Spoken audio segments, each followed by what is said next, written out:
Hello everybody, welcome back. We are continuing on with Black Myth Wukong, and we are finishing it tonight. Now, my plan is to do it in two parts, because I'm going to do one final sweep around this part of Mount Huaguo. I know there's at least 2 to 3 other optional bosses in the area to find. So we're going to find them. We're going to do our second last lore through. Then I'm going to take a break. And then we're going to come back, rush through the story, finish this game tonight, and move on to Astrobot, which I'm very excited to try because I love me my platformers. And so many people have said that it's fantastic. And I liked Astro's Playroom. That was a fun, free game. But that's enough about future endeavors. Let's focus on the now. We're at now. Now. Everything that is happening now is happening now. Now will be then soon.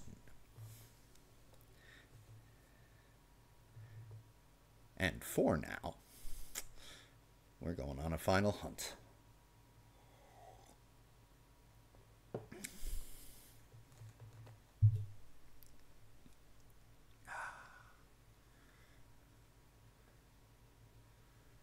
It's been a few days, so let's see how much rust I have to shake off. How do we contact the... Oh, down on the D-pad. Gotcha.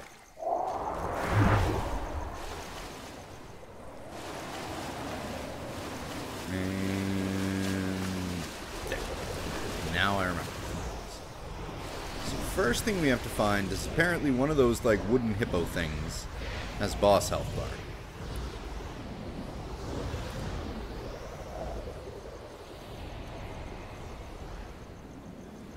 As always, especially since I was off for so long and on vacation, I only looked up the locations roughly, rough idea of where to go.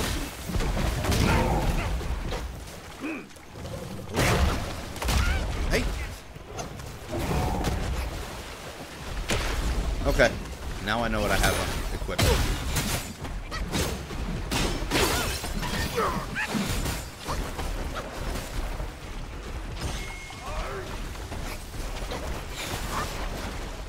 Okay.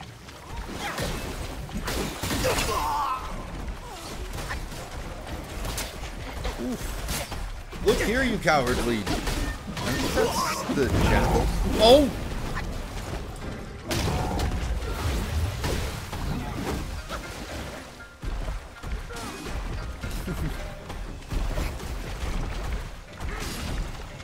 Don't need your help, thank you.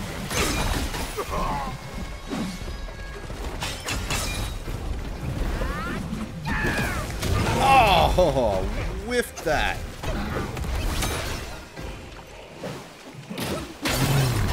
Hello, audio boy. Thank you for joining us. Oh dear. Oh dear.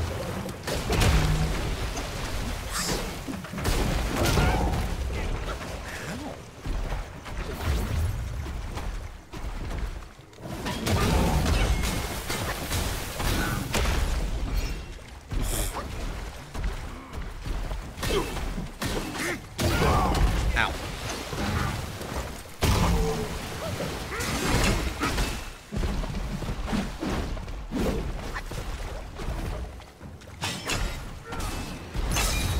Alright, let's finish you off. Oh, come on.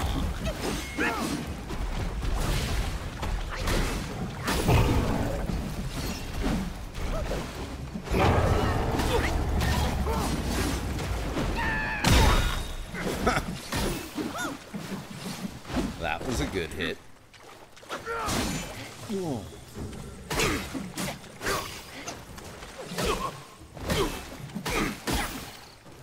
Okay. So we got a little bit of rust to shake off.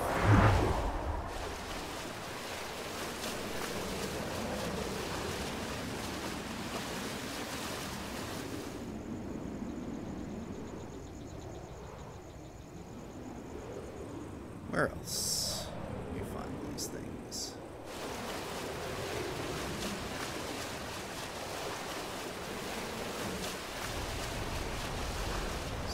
here? What about you? There's a couple of them.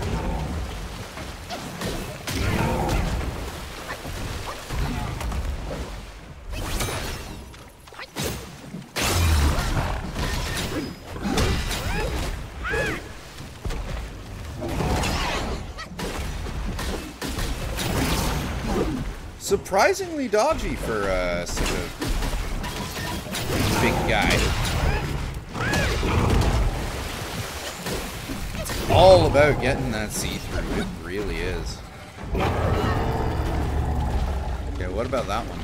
That one looks big, so that could be the one. Nope.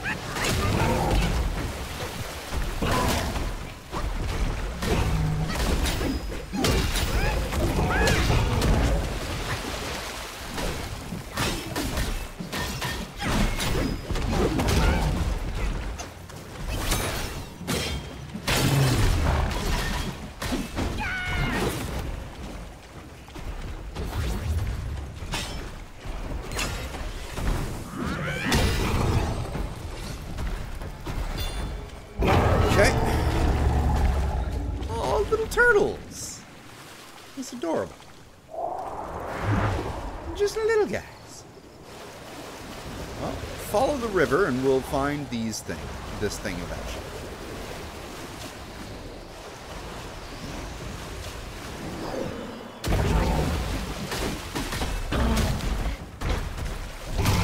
Whoa.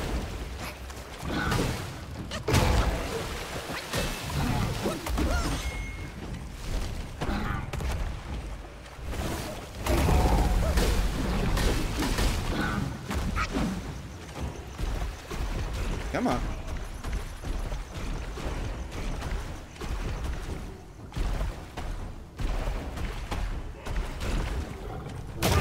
Oof. Okay, I dodged way too late.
May as well rest, get our mana back.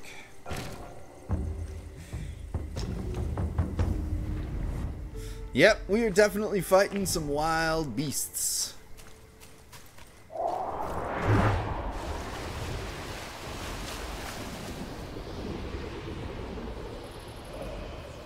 Alright, maybe it's that one over there? I think I see one over there. I see two over there. Three! So it's not this one. Oh! We got company.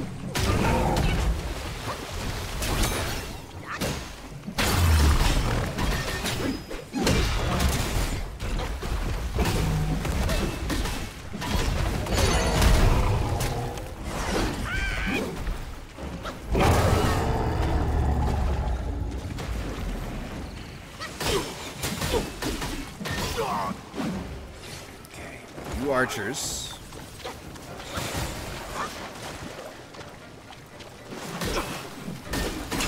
Gotta learn what's good for you. Ooh.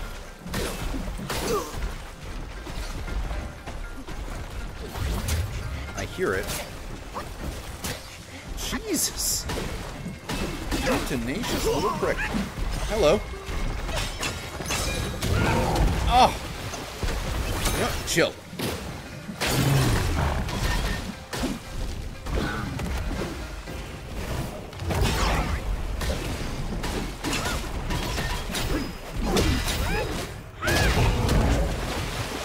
Go.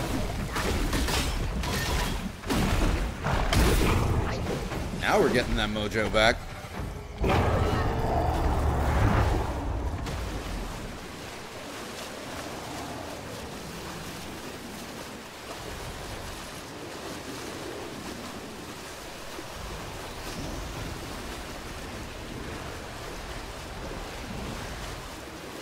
Now, as you can tell at this point, when I said I looked at what there might be left and looked at locations, it was a very loose look.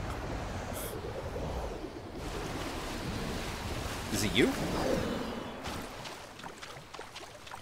Probably not. You have a regular health bar.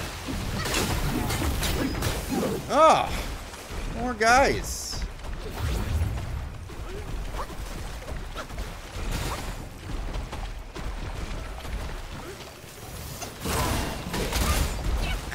I'm trying to kill archers. Don't mind, you little hippo bitch. There.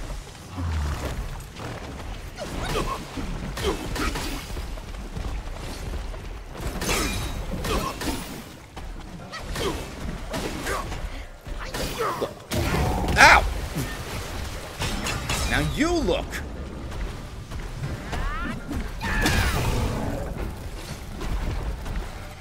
Big bonk. Do not mess with the guy with the biggest bonk. Otherwise, you will get the bonks.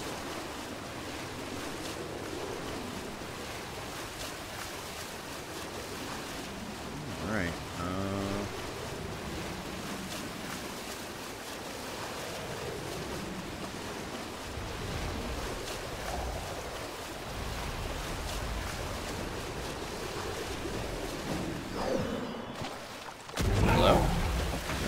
You have a regular health bar.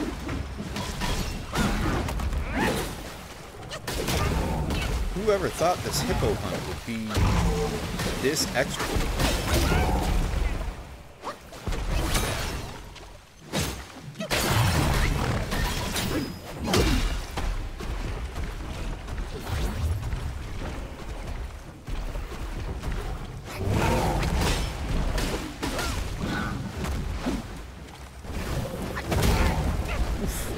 Early.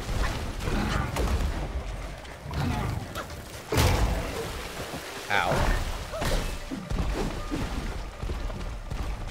Come on. Okay. Oh!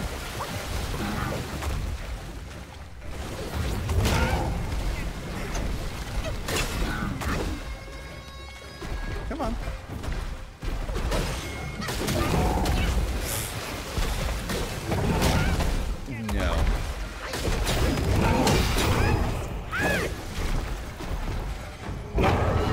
Oh, something.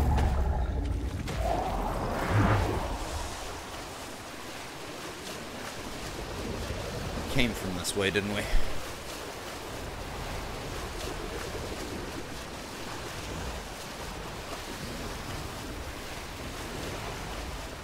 And now we're by where we fought the frog.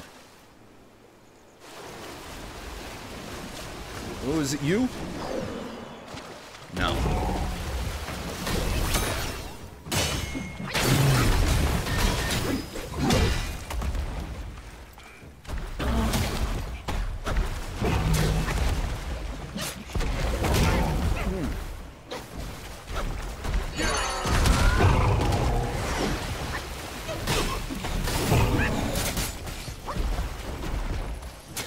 There you go.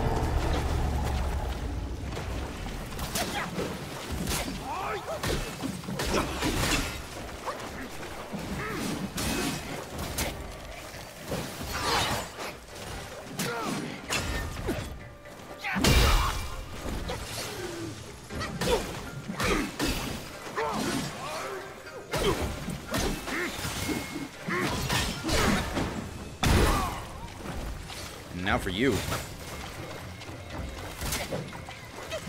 Look, buddy. Buddy, with the triple shot. Not necessary. Ooh. Is it you?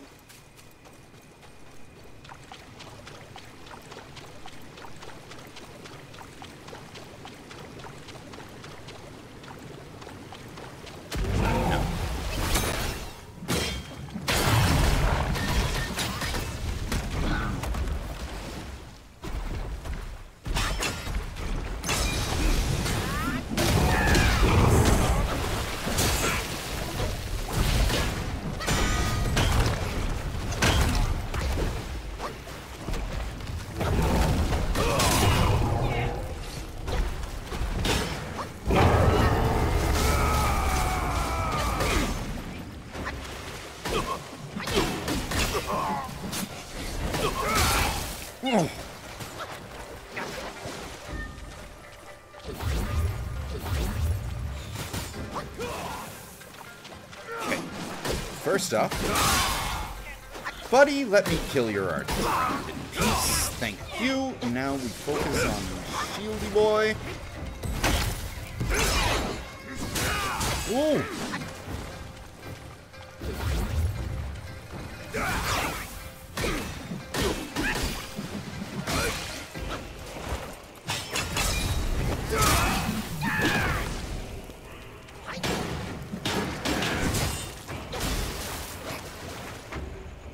Alright, come on.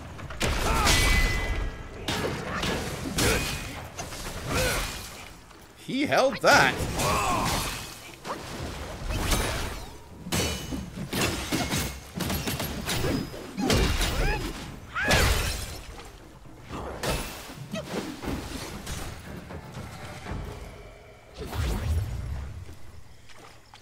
Oh, well, that's no good. Let's see if we can at least find it.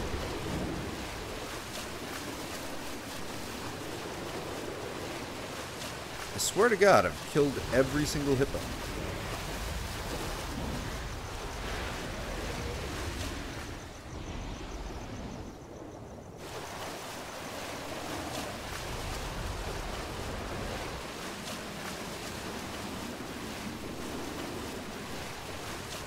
Unless they're hiding on land, too.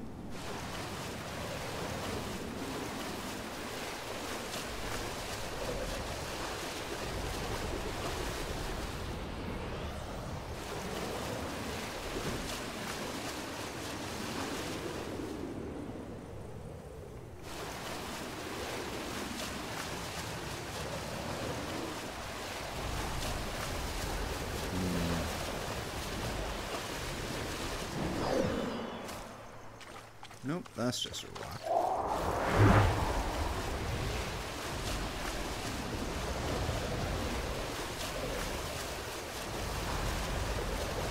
This is not I'm sure.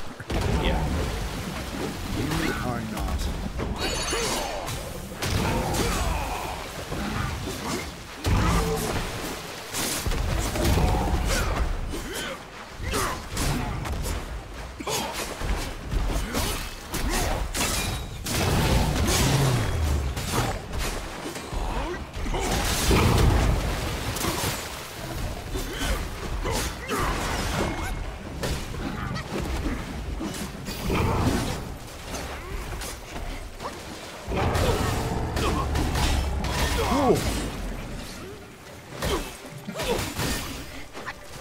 Well, at least he burned to death.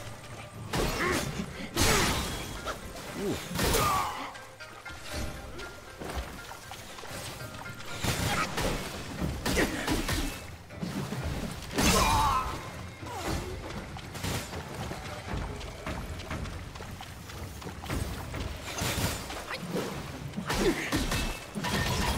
And that's that.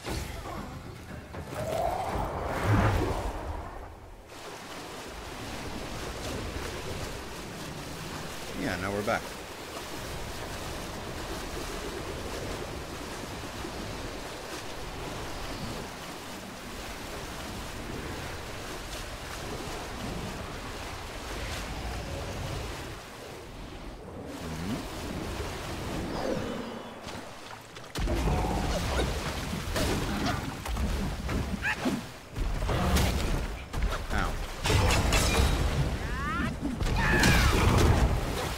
I think not.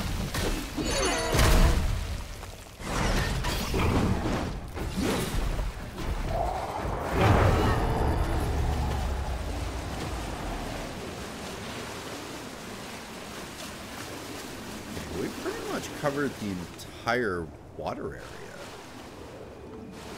We haven't found it?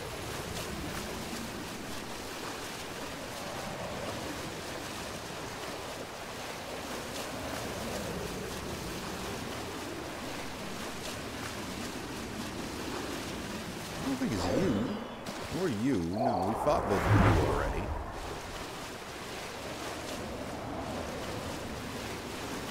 Might be you.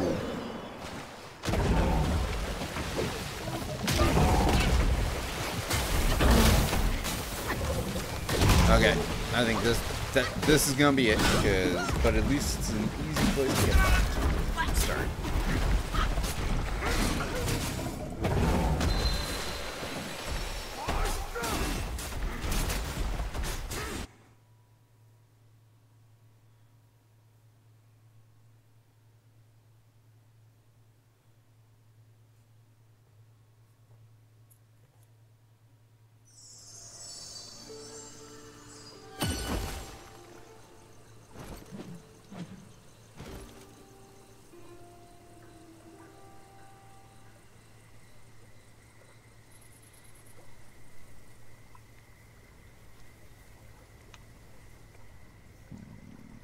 One second here.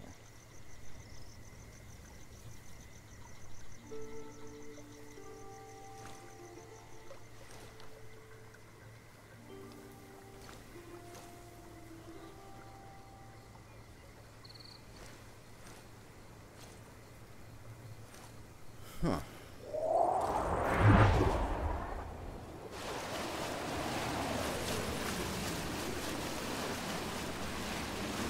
I don't even have a really good description of, like, where it actually is either.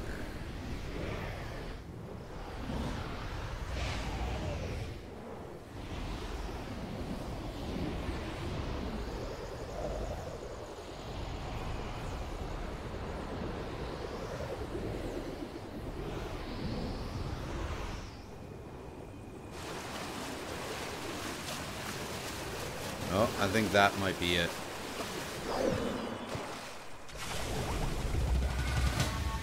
Yep, found him.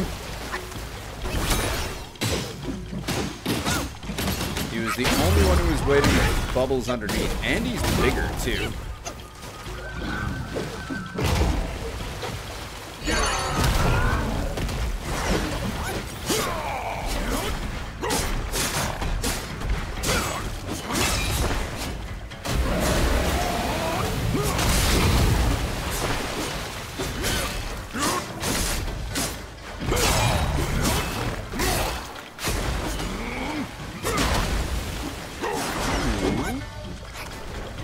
A coward.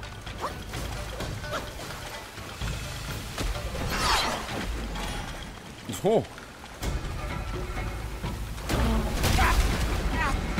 What? Was that a one shot that just happened?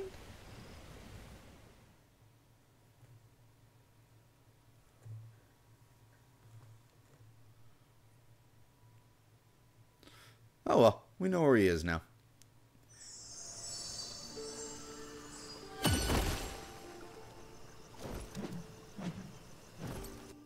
Alright.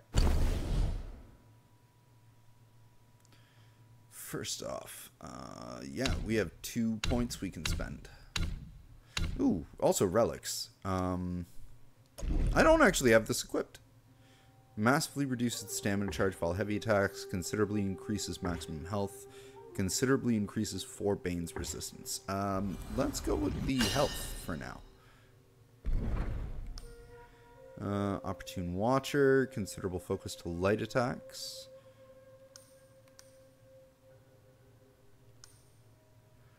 Sound as a bell. Mana cost on deflection.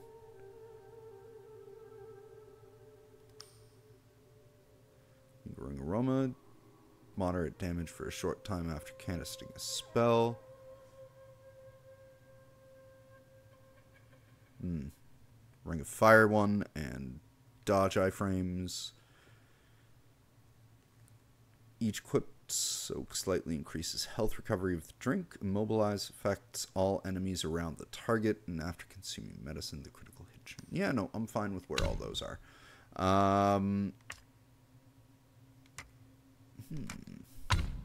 Stances.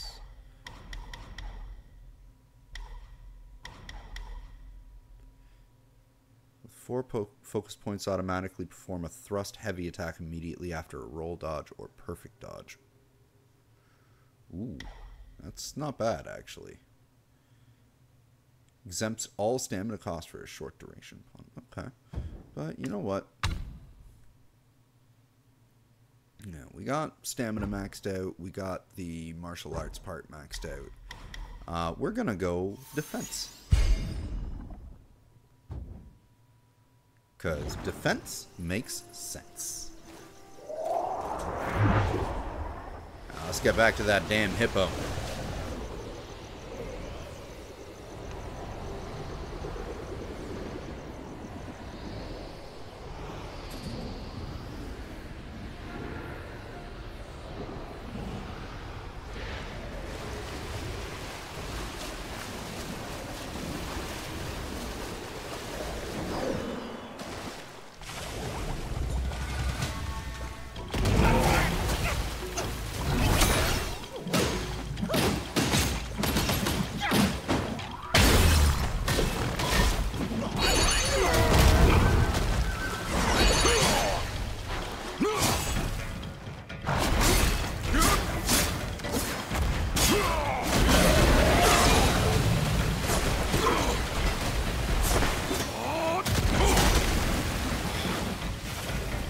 Jerk.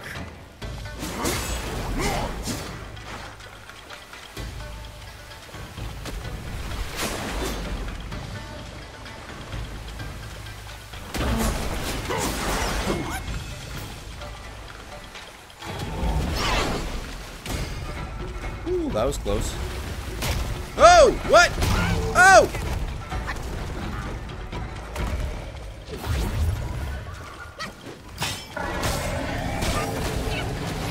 Excuse me, that was very rude. Ow.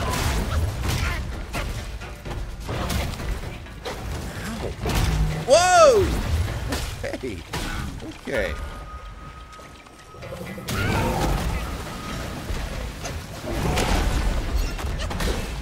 You missed.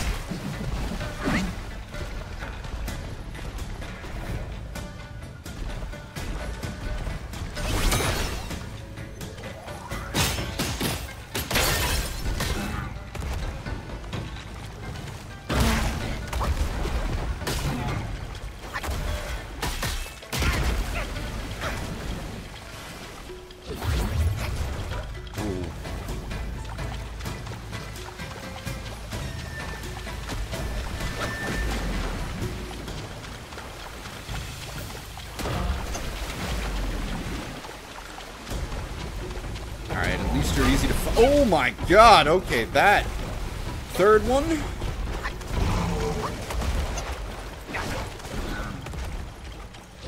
Is a thing.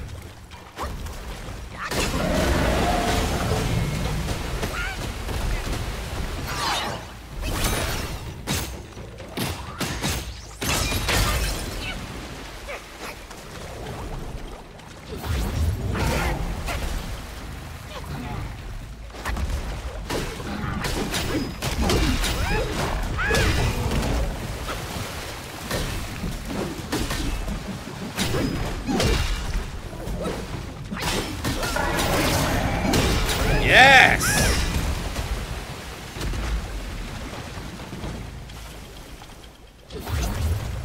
Okay, we're doing this again.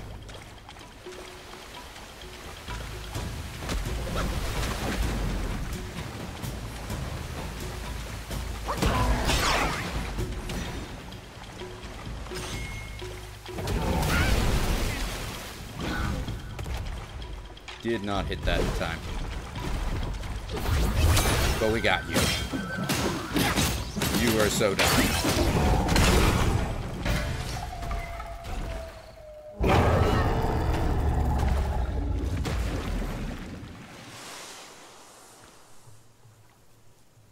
Awesome!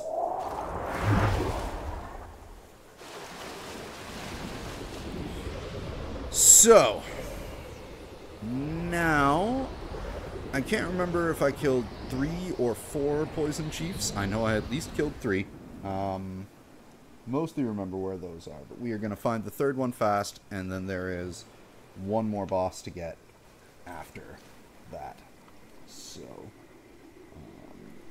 best way to do this, and I'm just doing this to save us some time, because we already futzed around a little bit too much with trying to find the hippo.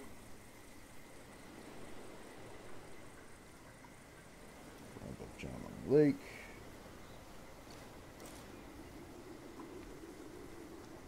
That might actually be the one that I missed. Here, let's go replenish our stuff first.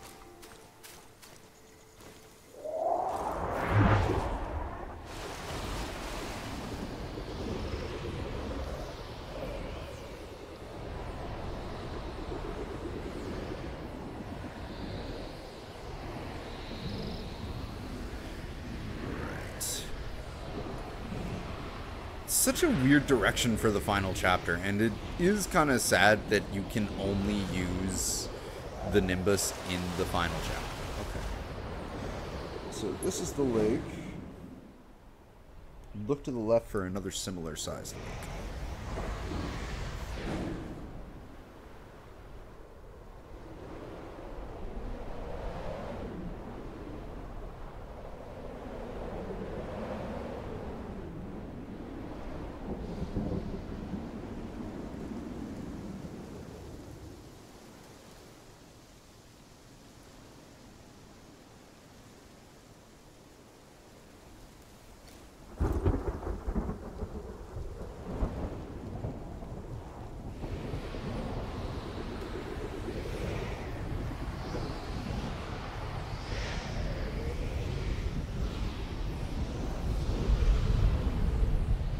Where is this other lake?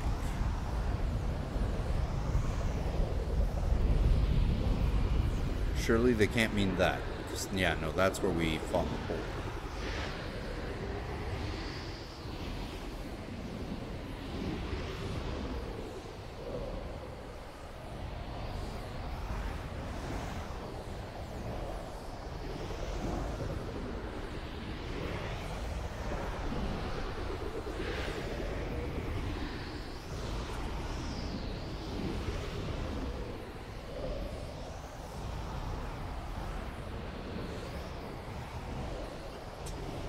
Okay, let's see if we can find it like the old Superman way.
Also pressed against the cliffside. Okay.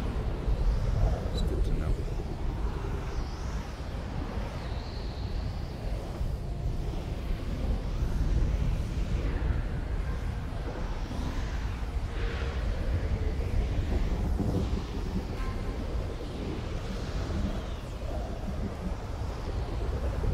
This is actually close to around where I found my first one.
Aha!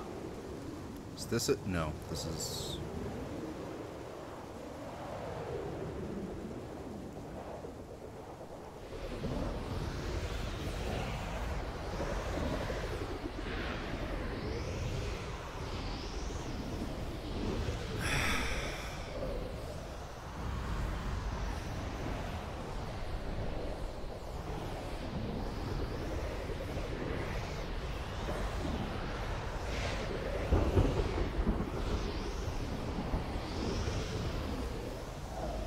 Where could it...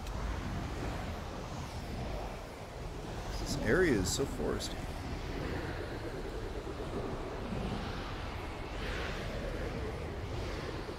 And now I feel I'm lost.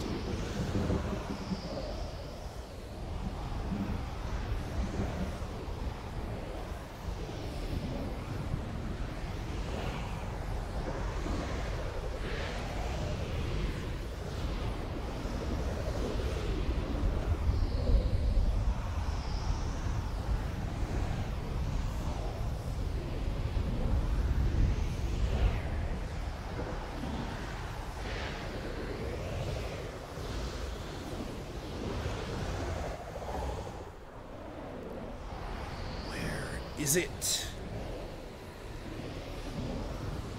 Like, I don't even see a second lake, and I don't remember finding a second lake slightly above that one. So this has to be, if we find it, the one that I missed.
Still not seeing it.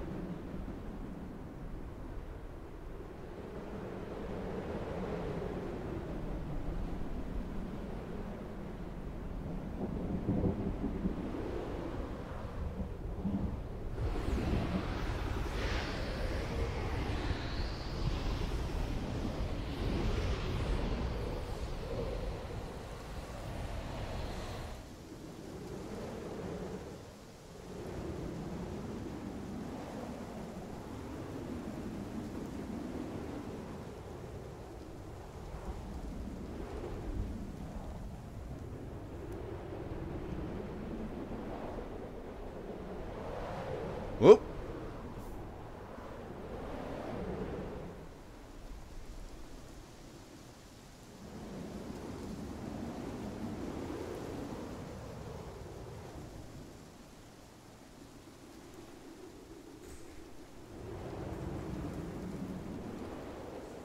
And it says it's a similar sized lake too, which is odd.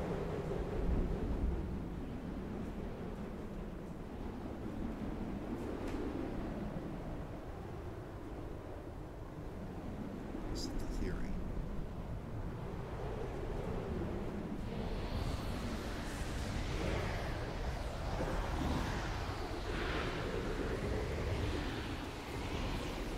You know what? Let's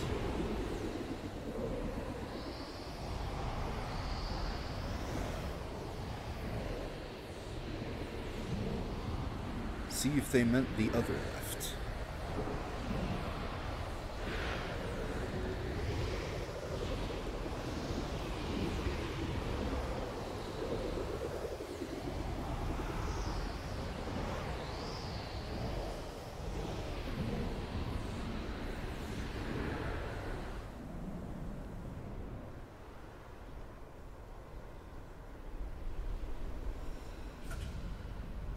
think I see it.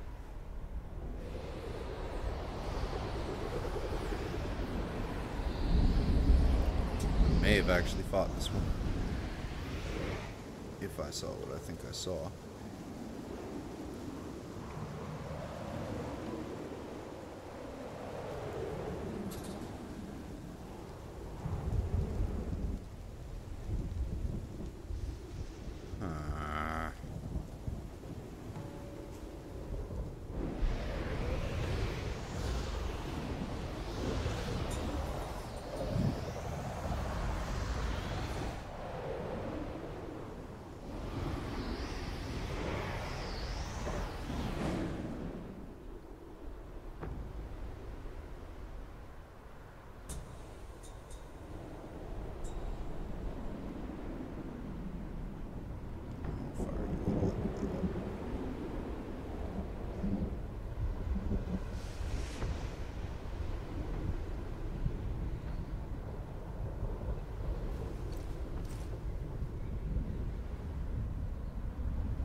Trees, maybe.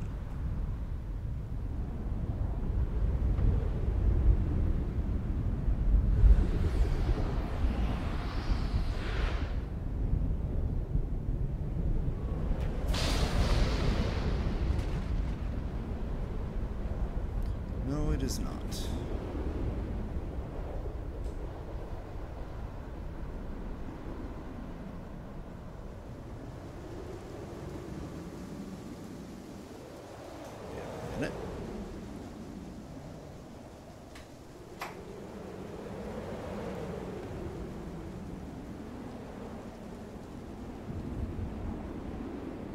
This looks like it could be it.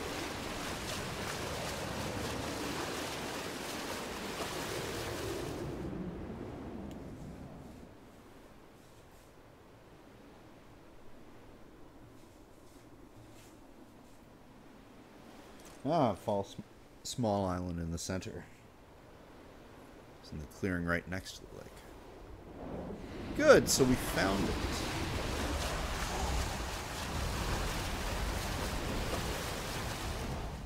Now, we find out if we got this one. It's looking like we actually may have gotten this one.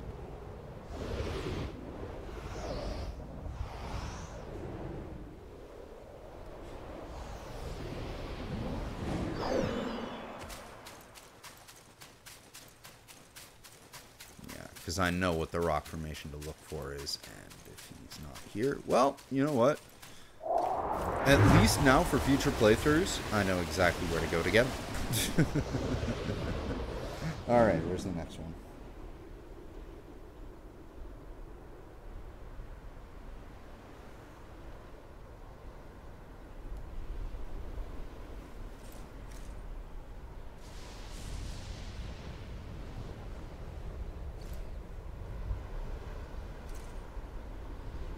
Okay, no, that one I did find for sure. That was the first one I found. Toward the vibrant red trees.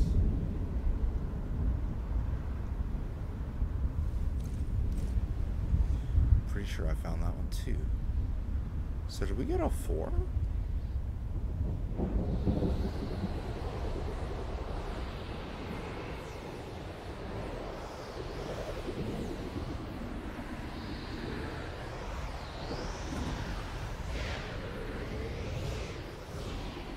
Really should have double checked my footage to see if I had done all four or if I'd only done three.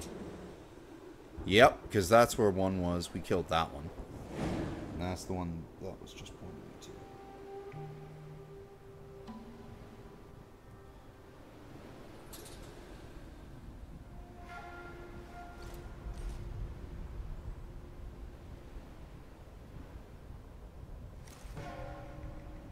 Pretty sure I found that one too.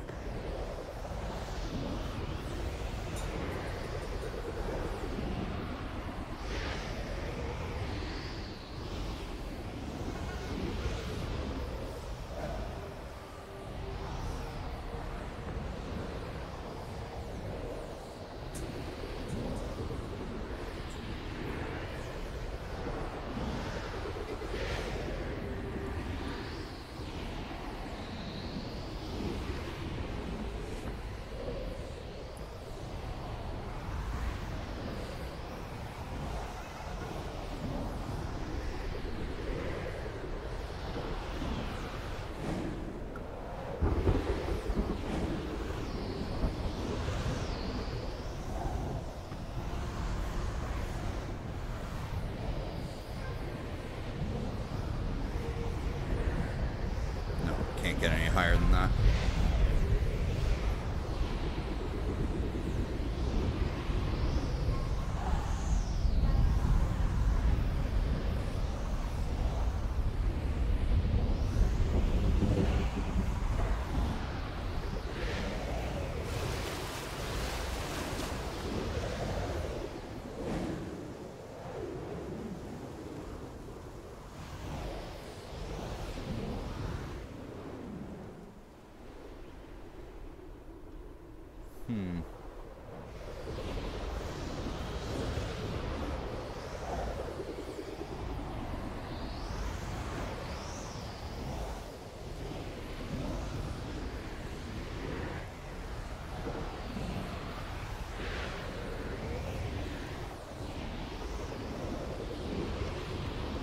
We might have, in fact, just gotten them all. So,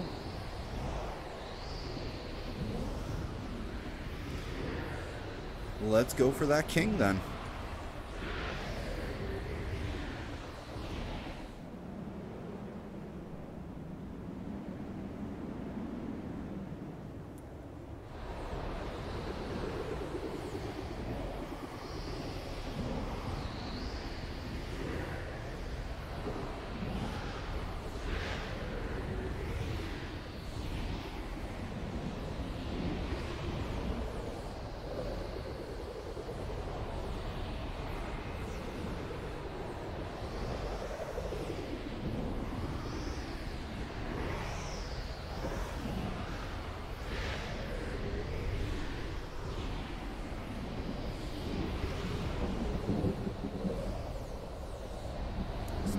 Way.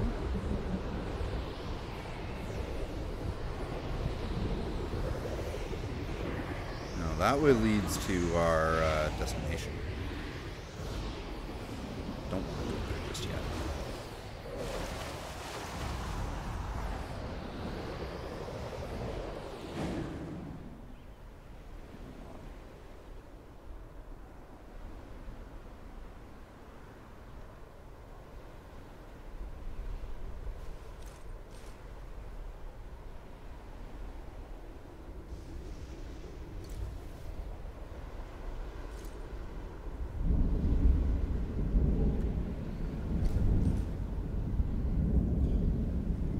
All 4 of those, right? I did. I'm pretty damn sure. Yeah. 1, 2, 3, 4.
This one.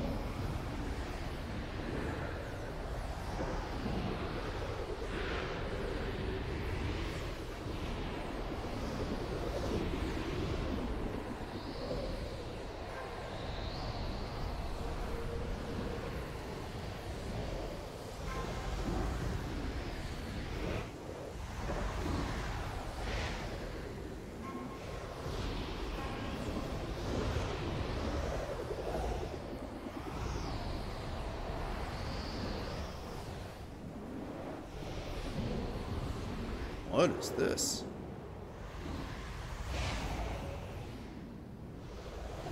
Oh, can't really go any further down.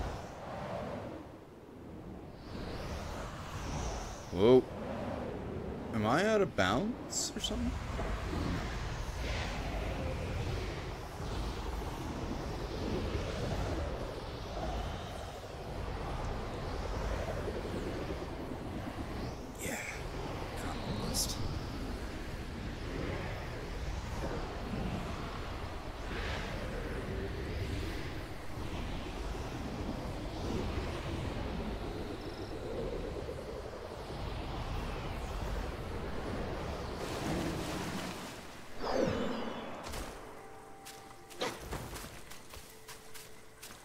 Okay, yeah, we're full, so.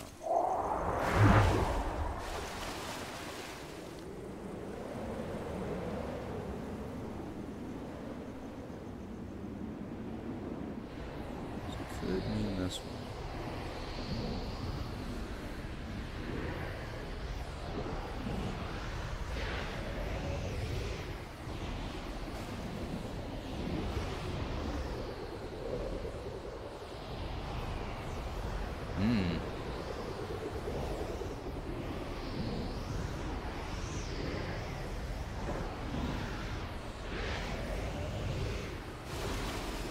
Yeah, this looks like a path I haven't been.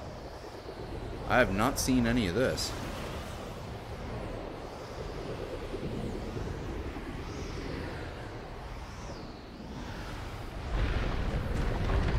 Oh, wow. You are big. Ow! Okay, I'll remember that for next time.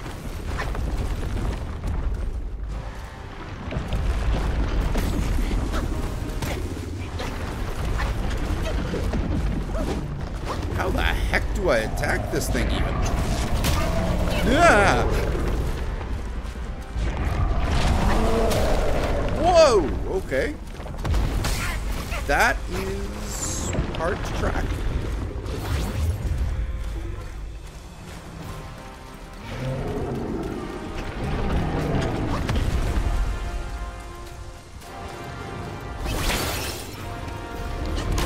That doesn't work at all.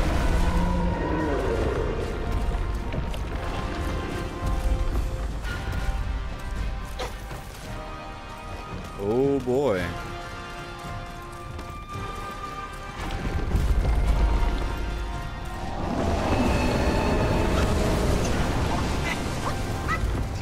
Ah!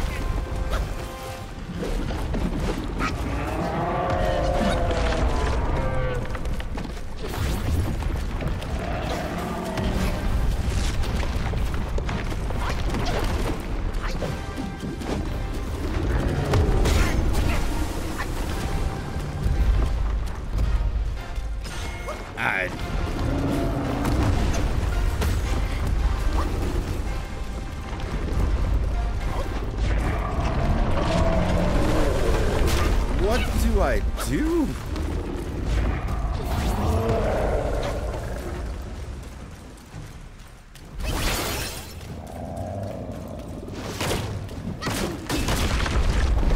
Okay, so I gotta bait the... No, wait, that was the fist.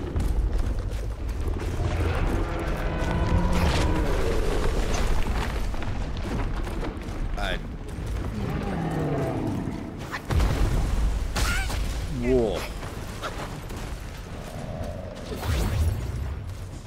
Okay. I think we gotta keep it a range with this guy. Because, yeah, he is giving me, like, more than enough time.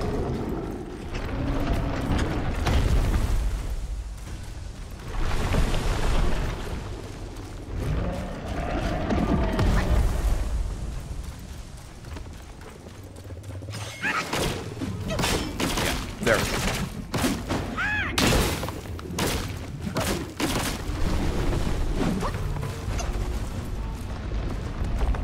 Alright. I think we've got an idea of what to do now.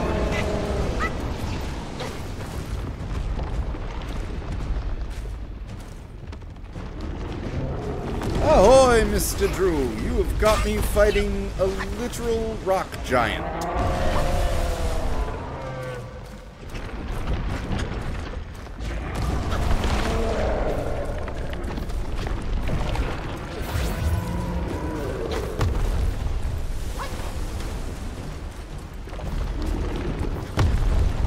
Ah.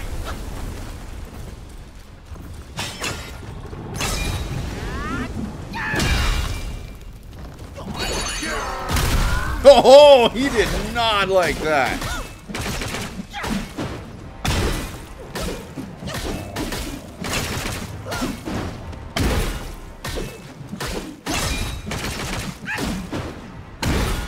He is just, yeah. That was a really good one.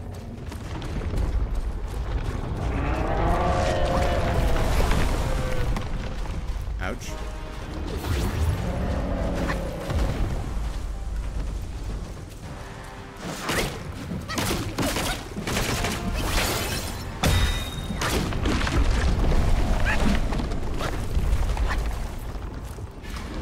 Okay, buddy.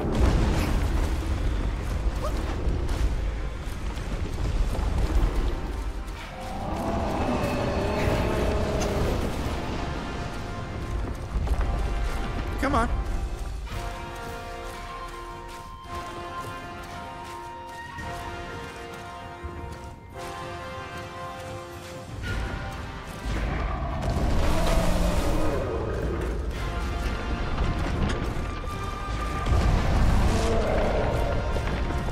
Alright, once you know what to do with this guy, he's actually really not that hard.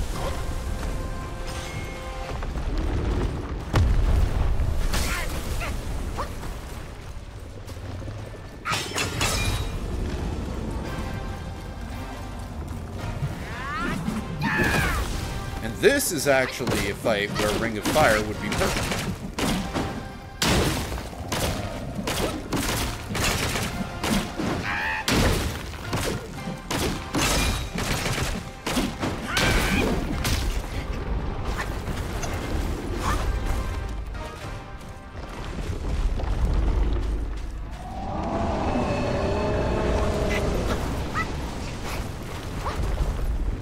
Trying to suck us in so we can be in range of crushing.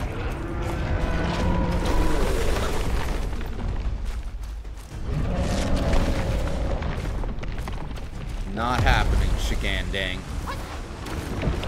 Shikaka!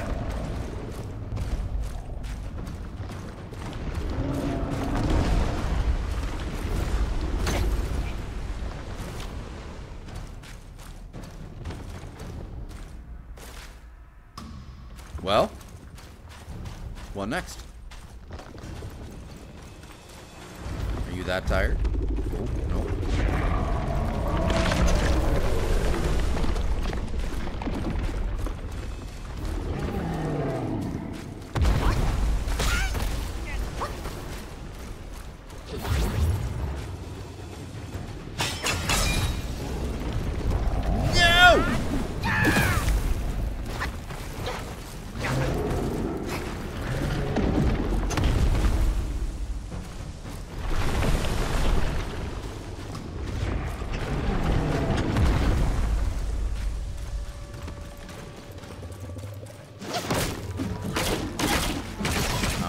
Got you now.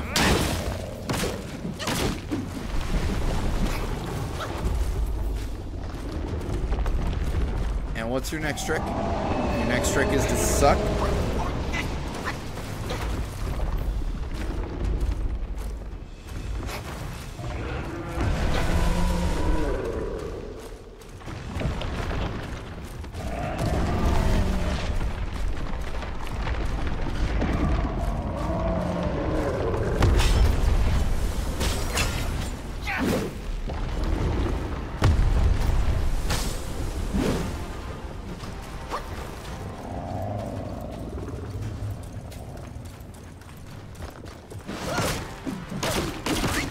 Trade-off.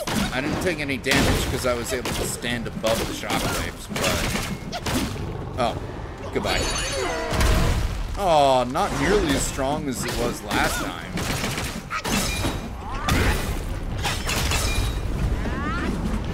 Damn it. That would have probably killed him.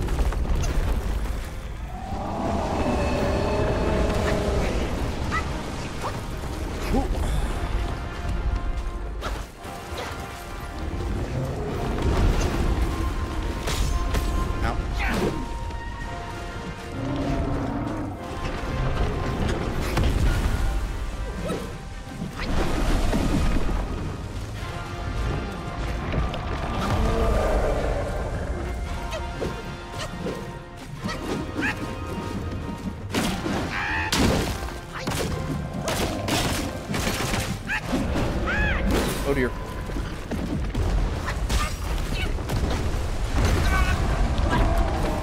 Oh! Shouldn't have held on to that last healing for so long. Should have used it. But we know the puzzle now, so easy kill.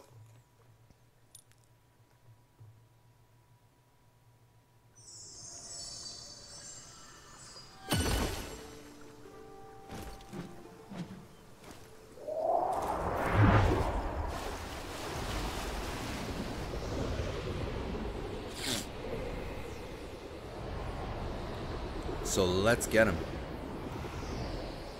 And then, after the Great Shigandang is dead, we're going to go through a little bit of the lore.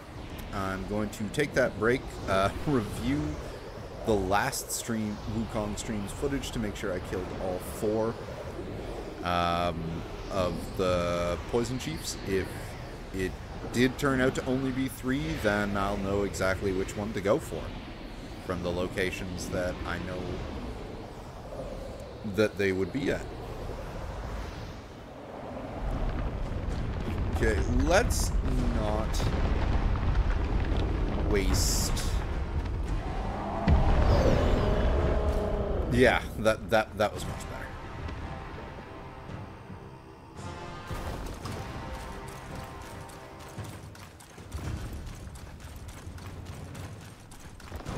All right, big guy. You and me.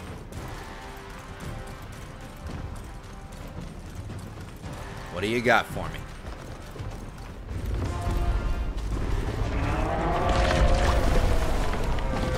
Yeah. We're out of range. That swipe. Caught the shockwave off it, but no damage, so that's not too bad.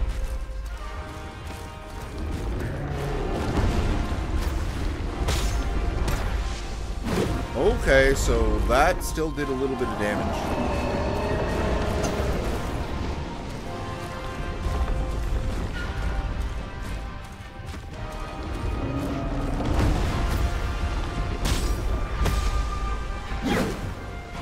That time it didn't, though.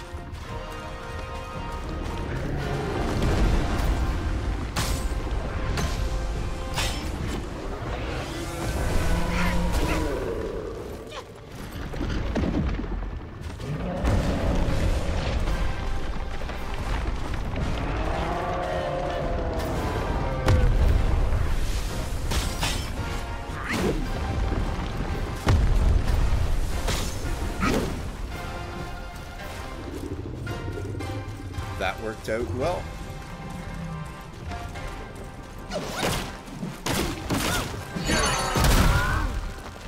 I don't know why that did so much damage the first time. Maybe it's because I hit the head instead of the hands.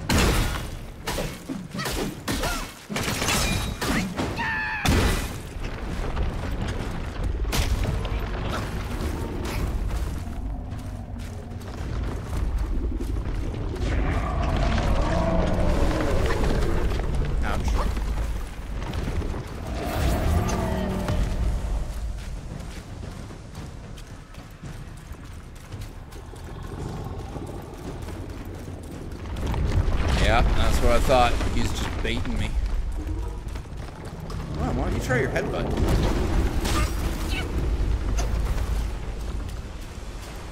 Try your headbutt. I want to see how much damage I do to your head versus your hands.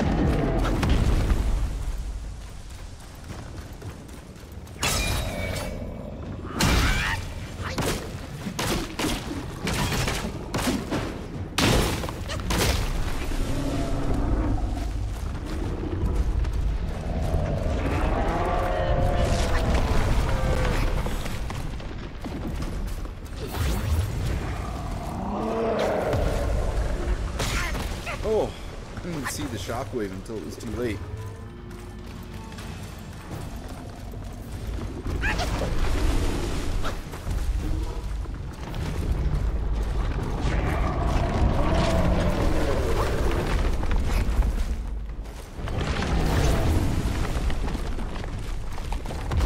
Ah!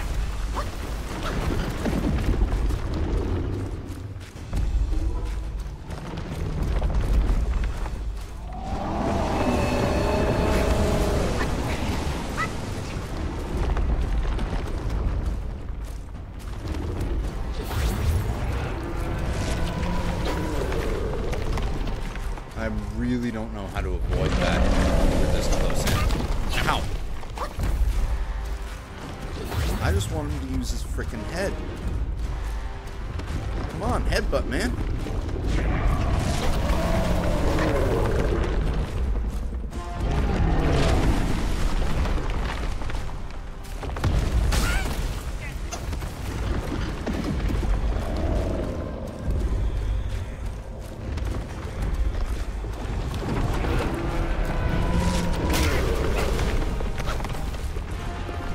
Doesn't look like it works if we're this close.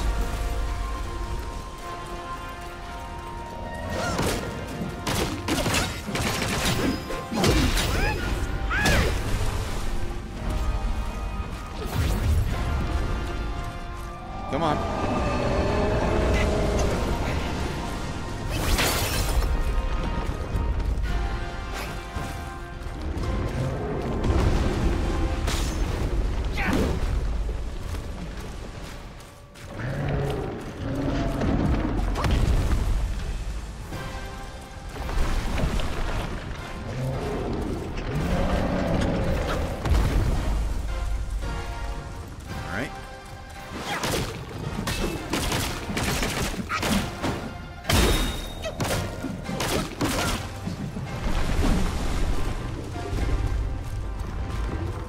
Okay, buddy.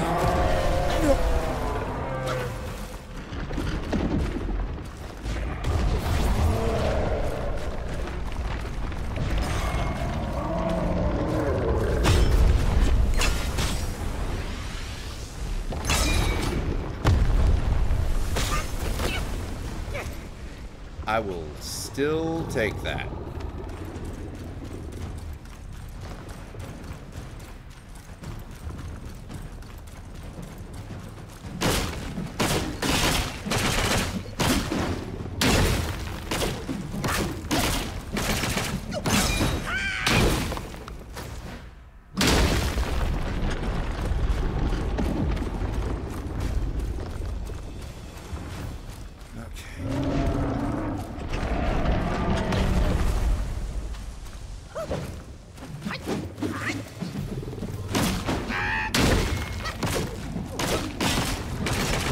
Saving that until I get a better perceived angle.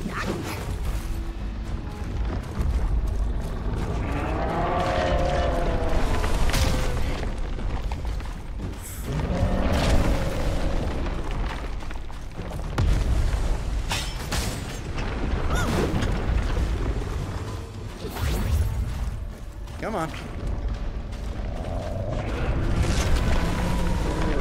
Do your thing.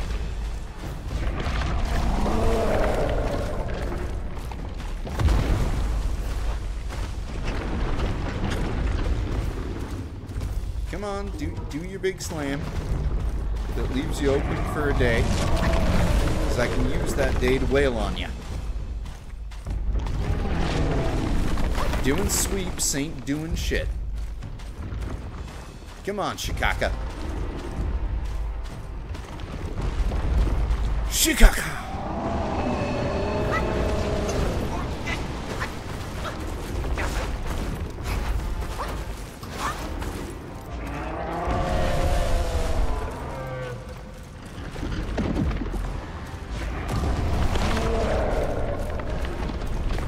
Come on, buddy.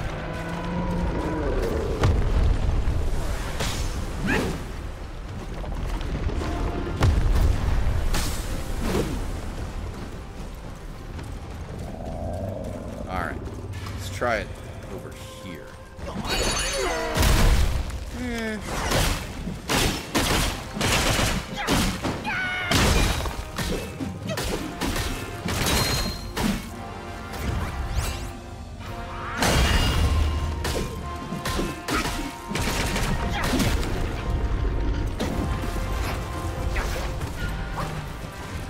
Alright, I've got an idea of what I need to do next time.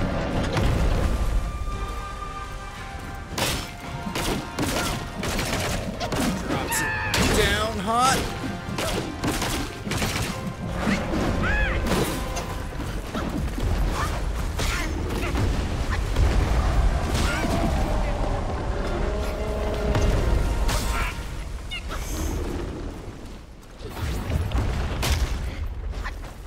Wait, did he just...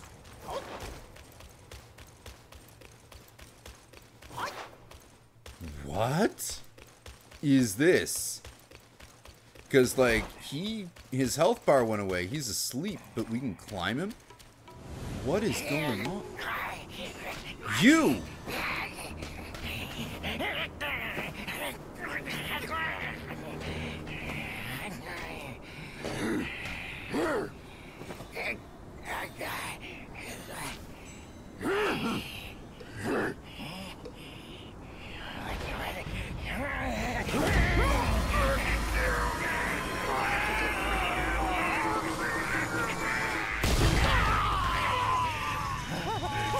Okay.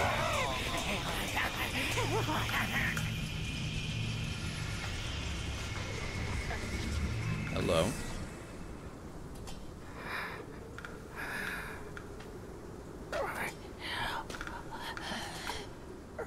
Another mute?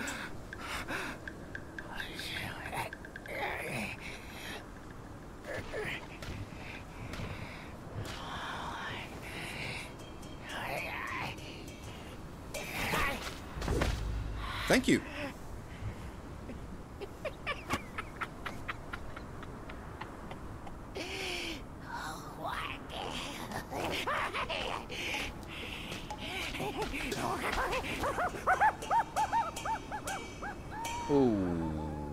Okay. Oh, are we going again?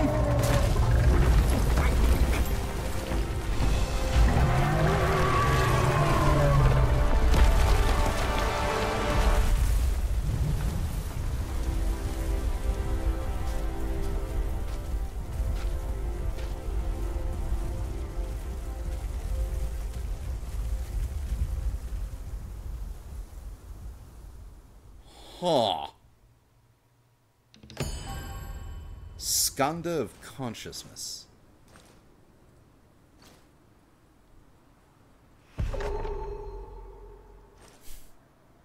Jesus.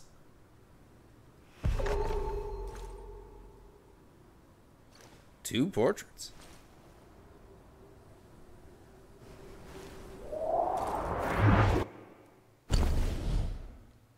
Okay.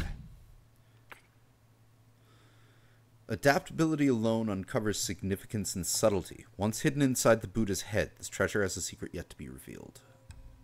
So we have 5 of these.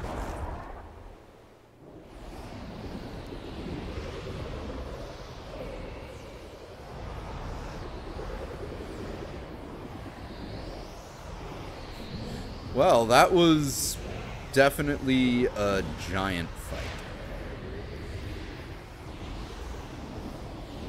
Anyway.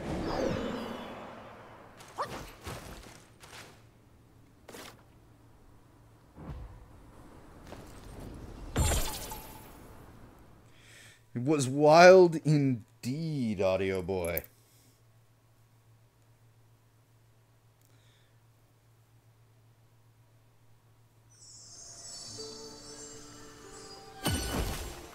Ba-dum.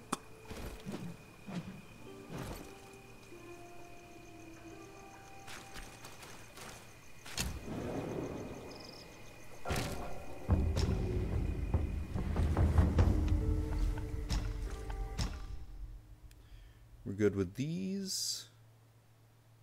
Yep, no sparks. Crafting. Got everything. Got everything. Got everything.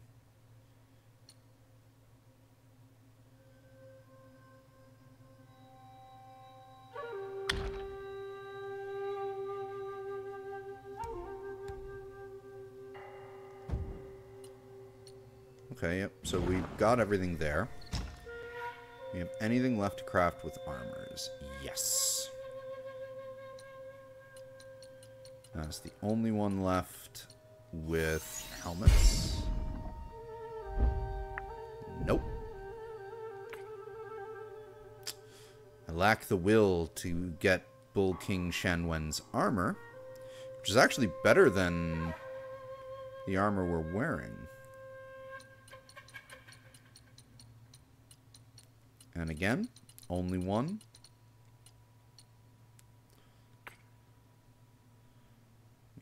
lack the will. Oh, need these two.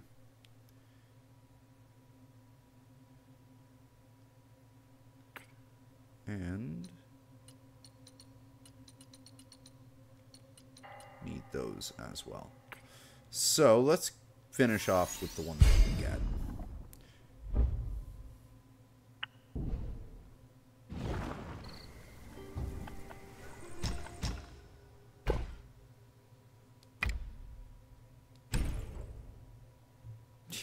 Nowhere near enough. Alright, so, time to do a little bit of a lore through, and then we're going to take our break.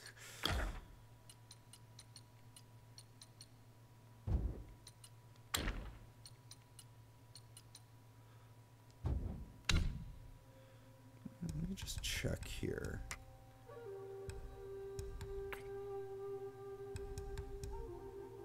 I have mind core I can spend. Don't have any flask upgrade stuff, do I? No. So there is no point in going back to the Ree village. Alright, so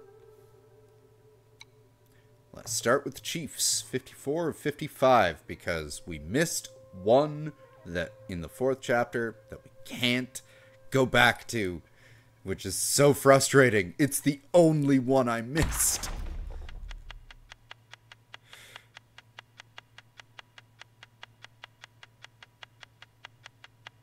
Right there. Top takes bottom, bottom takes top. That was a really fun fight, too. A beauty weds a beast so vile, with horns and fangs, a facade's sweet guile. In love's embrace they form a pair, rolling in the haze, many lives they ensnare. The story was told by Minister Shu.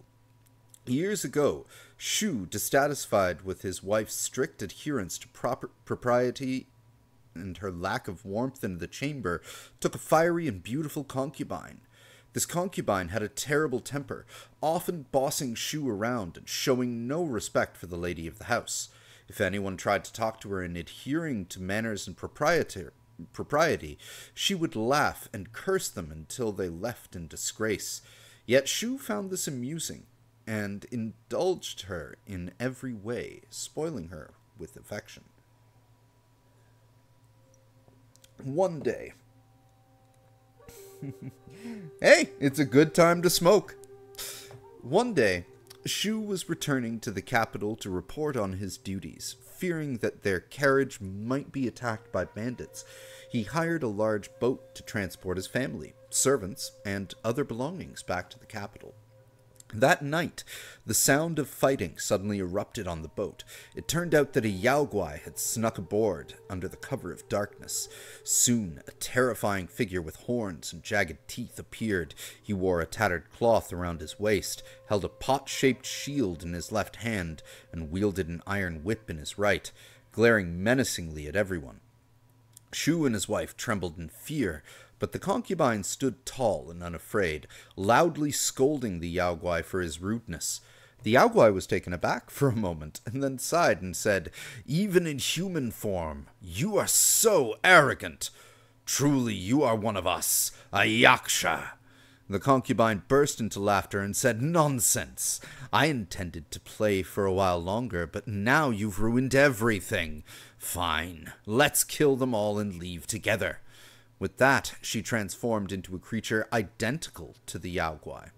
Shu finally realized that he had brought a Yao Guai into his home. Just as the two Yao Guais were about to kill Shu and his family, a female voice rang out, "Even though your kingdom has fallen and you were forced to seek shelter in the east, you should not behave so rudely. Why not follow me into the mountains for your practice?" Just when the two Yao Guais were ready to resist, a woman descended into the bow of the boat, holding a precious fan. With a powerful wave of the fan, she immobilized them in the wind. After this terrifying experience, Shu never dared to take another concubine. Moral of the story? Be faithful to your wife. Hey, we're out of these new love fortune cookies. Open up the stick with your wife barrel.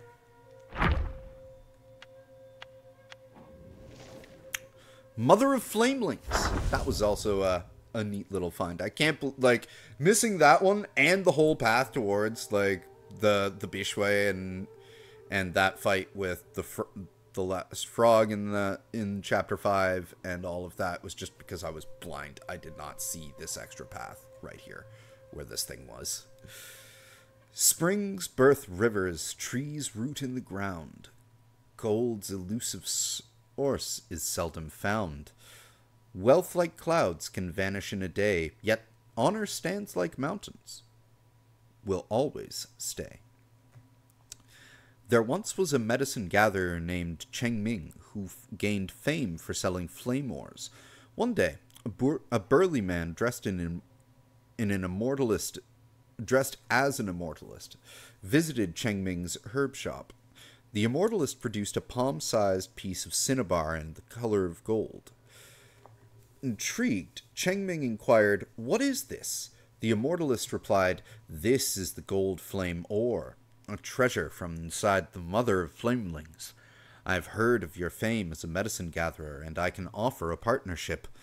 Cheng Ming asked, "What is this mother of flamelings?" And the immortalist answered, "It is 10 times larger than a typical flameling, and could fetch a fortune in gold. The catch is that is the need for a substantial amount of flame ore as bait." Initially, Cheng Ming declined because it cost him his precious flame ores, but the immortalist returned with a load of the ores and beseeched him, "I have an urgent need for gold flame ore. Find the mother of flamelings with these baits I've given you, and if you catch it, you shall receive the gold I promised." Cheng Ming accepted such a lucrative offer in an instant, and the two set off on the following day. During their journey, the immortalist realized Cheng Ming lacked any power and used mere street tricks to deceive flame guys. However, as a true man who did not fuss over minor quibbles, he accepted Cheng Ming's methods, and together they located the flameling's lair. There, the immortalist lured out the enormous mother of flamelings using copious amounts of flame ores.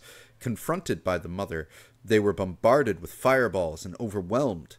Cheng Ming had no powers to resist and was nearly burned to death. Yet, faced with no escape in a desperate act to save Cheng Ming from the woe he led him into, the immortalist mounted his sword and flew directly at the mother. He slew her at the price of his own life. As the mother of flamelings lay dead, all the flamelings fell lifeless. Cheng Ming harvested the gold flame ore from the mother and the flame ores from the flamelings alongside the bait brought by the immortalist.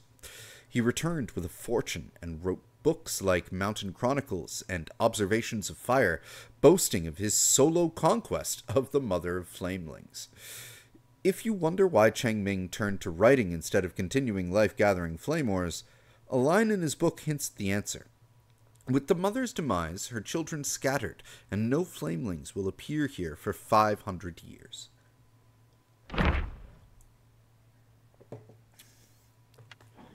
Bolang Lang! Radiant hues of crimson bright, majestic with its towering might, seeking a place of cool repose, releasing fire, a neat trick shows. Here we must speak once more of the frog-seeking Taoist. Being carried back to the Temple of Yellow Flowers, the Taoist was treated for his injuries. Without asking him a word, everyone assumed he had come to join them as a disciple, so they took extra care of him. While at the temple, the Taoist observed others practicing. Through self-studying, he managed to learn a few techniques such as Meteor Smash and Stallion Spring. Hundred-Eyed Taoist Master, hearing the Taoist tales of his travels, recognized his quick wit and boldness, and decided to take him on as a disciple. Overwhelmed by the honor, the Taoist immediately knelt and acknowledged his master. That night, however, he quietly packed his belongings and left the temple, resuming his quest to find the world's rarest frogs. The next day, when the master was informed of his departure, he laughed and said, "He has small ambitions and is uninterested by conventions. One of a kind indeed." The Taoist continued his journey and arrived at the Flaming Mountains. At the foot of the cooling slope, he encountered a large, fiery red frog. They were about to engage in battle when a purple-skinned iron lion dog emerged from a cave behind the slope. I think that would be the Bishwe. This purple-skinned beast was extremely aggressive. Seeing the two of them lingering near its cave, it charged straight at them. The Taoist was initially intimidated by its presence, but the large frog kicked the beast away, saving his life. Angered by the frog's interference, the purple-skinned beast turned to attack it. The frog opened its mouth and with a gulp spewed a stream of fire, forcing the beast to retreat several steps.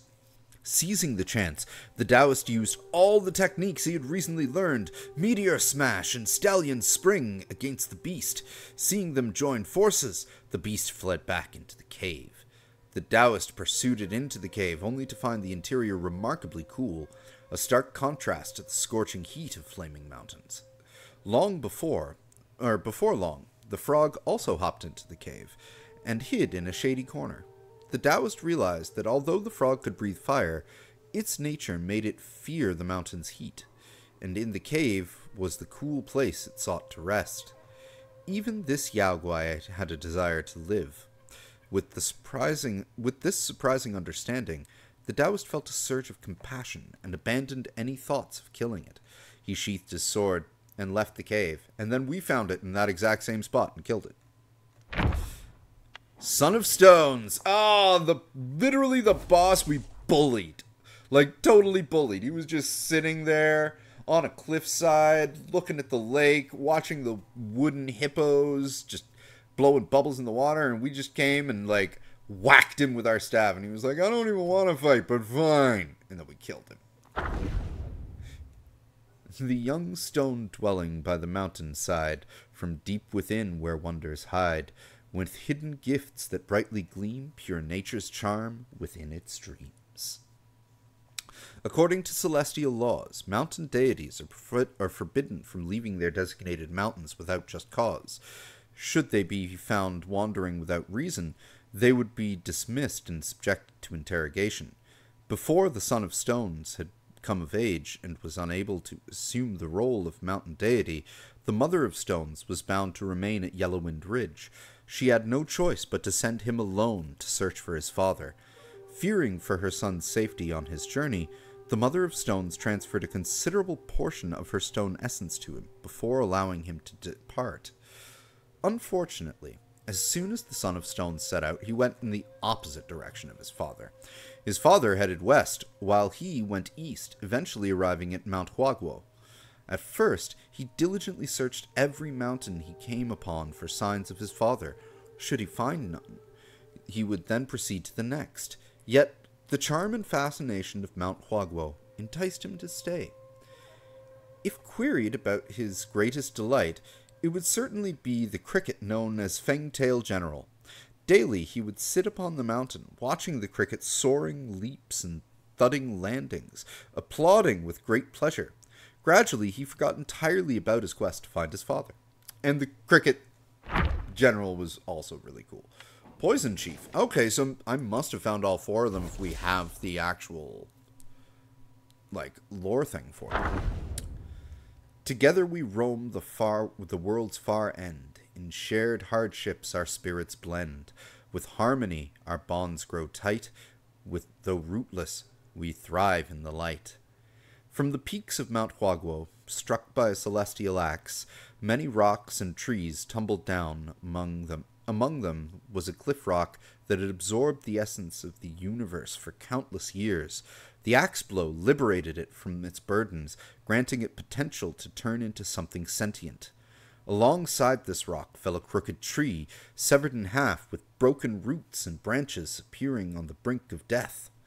The tree implored the cliff rock, "We once occupied the same place. Now I am nearing death. Please help me." The rock, perplexed, responded, "I am but a mere rock. How could I offer you aid?" The tree explained, "You possess spiritual potential. If you would allow me to anchor my roots in your body for a few days, I might yet survive." The rock, mindful of its reputation, reluctantly consented.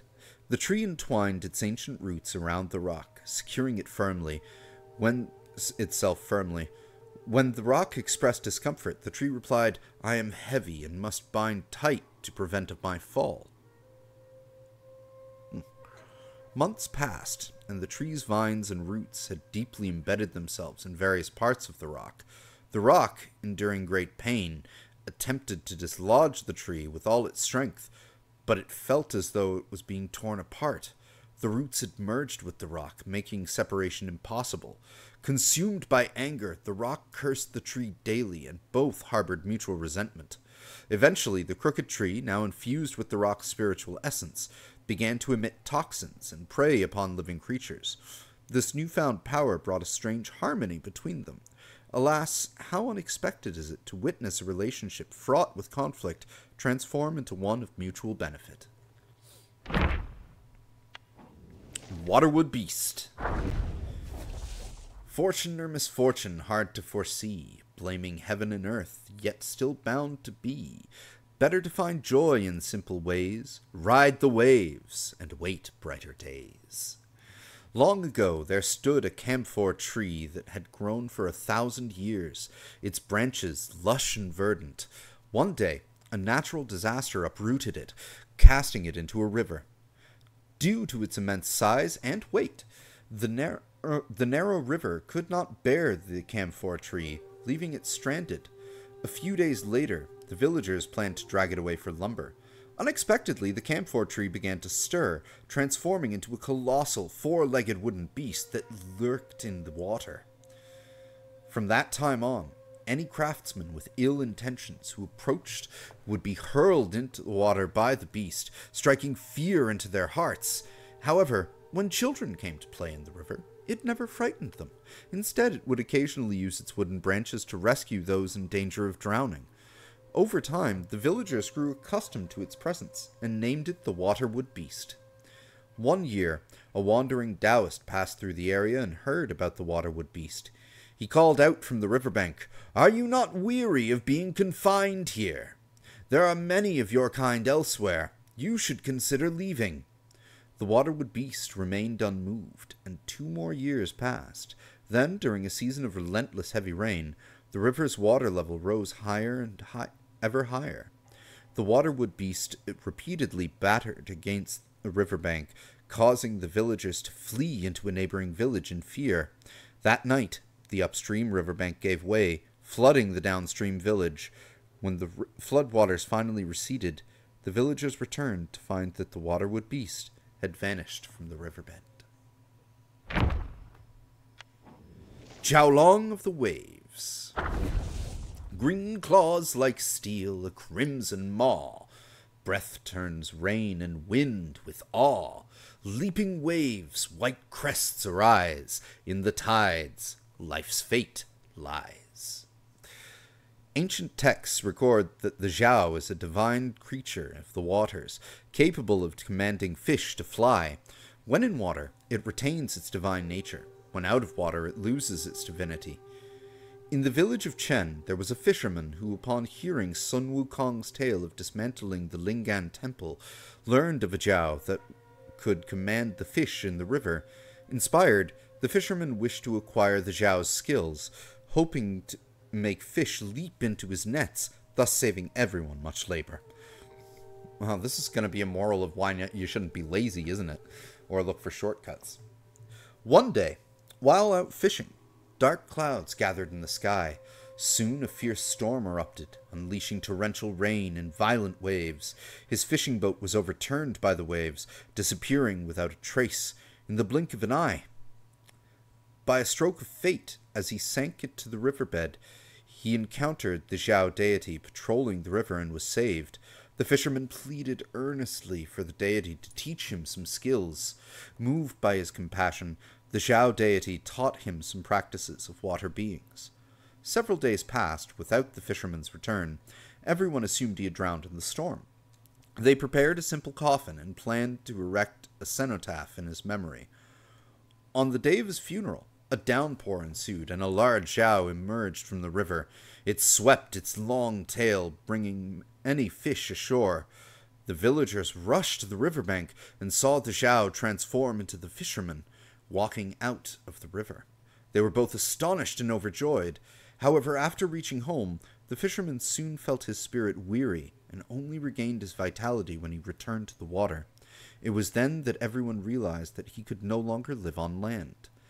Indeed, a few days later, the fisherman leaped into the waves and disappeared into the water, never to be seen again. Lang Baba! That one was annoying until we kind of figured out the trick of how to break his harden. In fairy mountains, fate decides my stay. By nature's flow, I turn to stone each day, seeking truth with purpose, unaware of the length. With steadfast heart, I carved my path, my strength. Long ago, there was a Taoist who dedicated his life to capturing Yaoguais. During one encounter with a frog guai, he traveled far and wide seeking their traces. Along the way, he had gained many opportunities and become a highly skilled Taoist. He also came to understand that all beings had their own ways of survival and were no longer obsessed over capturing Yaoguais.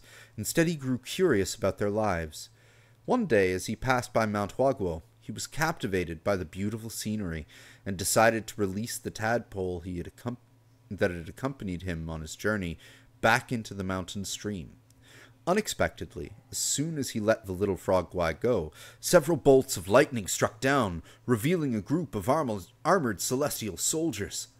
The Taoist thought he had caused some trouble and was about to apologize when the celestial soldiers attacked him without a word. He quickly drew his sword to defend himself, but was gradually overwhelmed by their numbers. Just as he was about to be seriously injured, a large stone frog leaped from the riverbank. Unafraid of the flashing blades and even the lightning summoned by these soldiers, the stone frog helped the Taoist fend off his opponents. The Taoist approached the riverbank and realized that the little frog guai he had released had brought the stone frog to rescue him. He was deeply grateful, and from that day on, the Taoist no longer aspired to become immortal. Instead, he frequently visited the frog guais, asking them for tadpoles to release into various beautiful mountain rivers. People began to call him the Frog Immortal. Gold Armored Rhino. That was a neat, kind of gimmicky fight, but it was fun. And it was also fun because we got to fight along with Bachier. With thunderous horns and armor of gold so bright, one can charge forth the ground, quaking with might. A form of strength no evil dares draw near, an unyielding heart, forever held dear. It was well known that Sun Wukong, after being tempered in Lord Lao's furnace, acquired a heart of gold, lungs of silver, head of copper, and iron body. Yet what many do not realize is that even his seemingly invulnerable body could still feel pain when injured. He was pinned beneath the mountains for 500 years, with no visits from his underlings, sustained only by the mountain deities and keepers who provided him with iron pellets and molten copper. He suffered injuries from the Samadhi wind at Yellowwind Ridge, was trapped in the transforming gourd of the gold and silver Horn brothers at Flat Top Mountain, scorched unconscious by the Samadhi fire at Withered Pine Stream, beheaded in the kingdom of Chechi, stung on the head by the scorpion guai in Pippa Cave, imprisoned within the golden symbol in the New West, captured in the golden light trap at the Temple of Yellow Flowers, had his heart gouged out in the kingdom of Piku, and endured the tightening headband curse numerous times, each instance squeezing his head until it almost resembled a gourd. Through bodily harm and mental torment, only he could guide the rest of the journeyers to the foot of Mount Lingshan. If the golden armored rhino was truly transformed from the great sage's golden armor, as they say, it indeed mirrored the great sage's indomitable spirit, never yielding to defeat. Even if its horn was shattered, it never lost the resolve to charge into battle, standing resolute and ready to fight anew. Cloud-treading deer. That was also a really cool fight. The wind uplifts the noble high, while low clouds mark the flesh to die. Halt steps in azure skies, or roam where earth's filth lies. When Sun Wukong was learning the arts at Mount Lingtai, Patriarch Bodhi was not only taught him the 72 transformations, but also imparted the somersault cloud technique. From then on, Wukong's body became invulnerable and his movements agile. However, when he showed off his skill in front of others, the Patriarch foresaw that his lack of patience would lead to trouble. Immortals often say that Sun Wukong was at his most mischievous and ruthless when he was the Monkey King. Yet during that time, aside from his battles with the Celestial Court, he rarely harmed other beings. It was only after he became a disciple, following his master and gaining direction, that he developed many thunderous methods: stealing, robbing, kidnapping, killing, arson, and destroying mountains and caves. All became second nature to him. This cloud-treading deer is said to be transformed from Sun Wukong's lotus silk cloud treaders. It reflects his free-spirited and agile nature, but also harbors his inherent ferocity. Once he falls behind, his true nature is revealed, and he can no longer maintain his carefree facade. Fangtail General, the giant cricket we had to ride. Fiery tails upon his forehead, preying by the mountainside. The skilled one shuns the wards it dreads, the unskilled roars with reckless pride. The sage stone monkey, with his inherited wisdom, learned the ways of human manners and speech during his travels across various realms, and later achieved mastery at the Tao of Mount Lingtai. Setting aside his natural endowments, let us now examine his later pursuits in enlightenment. When he left in a huff at Yingchuo Stream, the old Long King reasoned with him, and he returned to admit his mistakes. He abandoned arbitrary action and always heeded sound advice. He forged brotherly bonds with Yaoguais, engaged in jests with immortals, and exchanged banter with bodhisattvas. His amiable nature endeared him to all who were ever willing to offer their assistance. He had a sense of decorum and propriety. He had the ability to summon wind and rain, and could seek out longs. He could transform into guais for scouting or borrow vessels when needed. In times of trouble, he sought the aid of higher beings, seldom relying on brute force. This Fangtail General, with multiple eyes on his head, had a keen understanding of both himself and his enemies. He was adept at leaping and dodging, avoiding powerful foes when possible, and displayed a touch of the monkey's cleverness. It's no wonder that the crown on the monkey's head grasped his nimble thoughts so well. Emerald-Armed Mantis, the final chief. With ruby eyes and jade adorned, wielding its blades fierce and scorned, when justice falters to show, an iron fist will strike the blow. That was a really tough fight too. Like, he, especially during his second phase, he was frickin' relentless. Tang Monk often advocated for kindness, while Sun Wukong was known for his punishment of evil.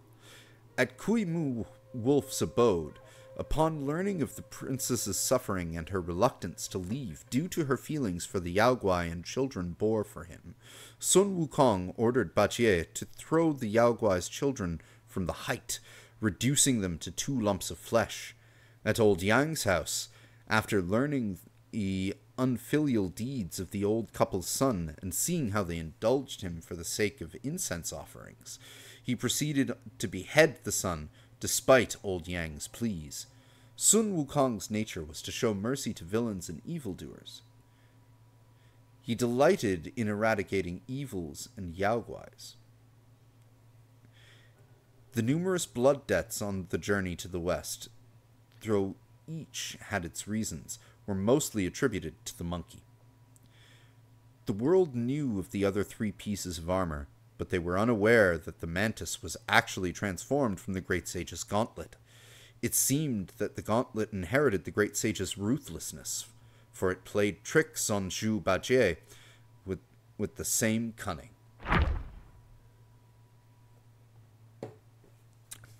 Yaguai Kings. Okay, we got a few. Bishui, Golden-Eyed Beast. That actually was probably my favorite fight in the entire game that I've come to so far. Like, at this point, we pretty much have the end game fights left. Like, I didn't see exactly what they were. Like, obviously, we're gonna be fighting the guy from the beginning and his giant horde. But I just checked, like, how many optional bosses were left, which is how I knew to find where to find the two that we fought in this stream. But anyway. With auspicious purple skin, a majestic sight, mighty and fierce like a tiger in flight, ice and fire clash, a battle so dire, in scorching hills and frigid lands, a path of mire. Ah, so that was the Bishui in the Fire Frog's tale. Excuse me. The Bull King sat on the mountain top, utterly exhausted and unable to move. He watched as the Bishui beast limped away from the battlefield. He thought about calling out to it, but he decided against it. His longest-serving mount had been heartlessly driven away by him. Without even a backward glance, his most trusted weapon had been taken by his own son and discarded who knows where. The Bull King glanced at the bloodstains on his body. His old wounds had not yet healed, and now there were new ones. The brat's firepoint skills had improved again. Initially, when the boy learned of his origins, he clamored for revenge every day. Fearing that his son would bring about his own demise, the Bull King had him locked up for a while and assigned Bishui Beast to guard him. Unexpectedly, Red Boy managed to escape, and by the time the Bull King arrived, the beast had chased and fought him for quite a while, leaving the boy pinned under its claws, barely alive. It was the beast's fault for being so ruthless, forcing him to severely injure it to save his son. What was wrong with that? Fortunately, he had held back enough to let the reckless beast keep its life. But who would have thought that the brat's injuries were faked? Now the tables had turned, and the son had imprisoned the father. Retribution, it seems, does not come from karma, but from the hearts of men. The one who wanted to save you, you drove away. The one who wanted to kill you, you saved. A familiar voice echoed from the depths. Yes, you can save me, and I can save you too. But who will save us? The Bull King's head began to ache again. Red Boy! That was a really cool fight to end Chapter 5. On his red skin, talents may shine, eyes glaring bright, a mischievous sign. The Samadhi fire forged, yet heart unrefined. The gate to Mount Lingshan lies within the mind. For many years, Red Boy had been having the same nightmare. In this childhood, he shared this nightmare with his mother. Mother, there were so many people. They were all coming to kill me. My dear, once you fall asleep again, you'll forget about it by tomorrow. Yet the boy was excited. But I am very powerful. I defeated monks as tall as mountains, strange birds and fire-breathing statues. I am not afraid of them at all. Oh, how brave you are, my dear, he continued. I dreamt that I grew up to an adult with long horns on my head and long spikes on my hands. I could kill a bunch of bad people at once, but there were still too many of them. I couldn't kill them all. Later, some strange people I had never seen before came. They hung quietly in the sky, not coming down, just silently watching me from above. His mother pulled him into his arms.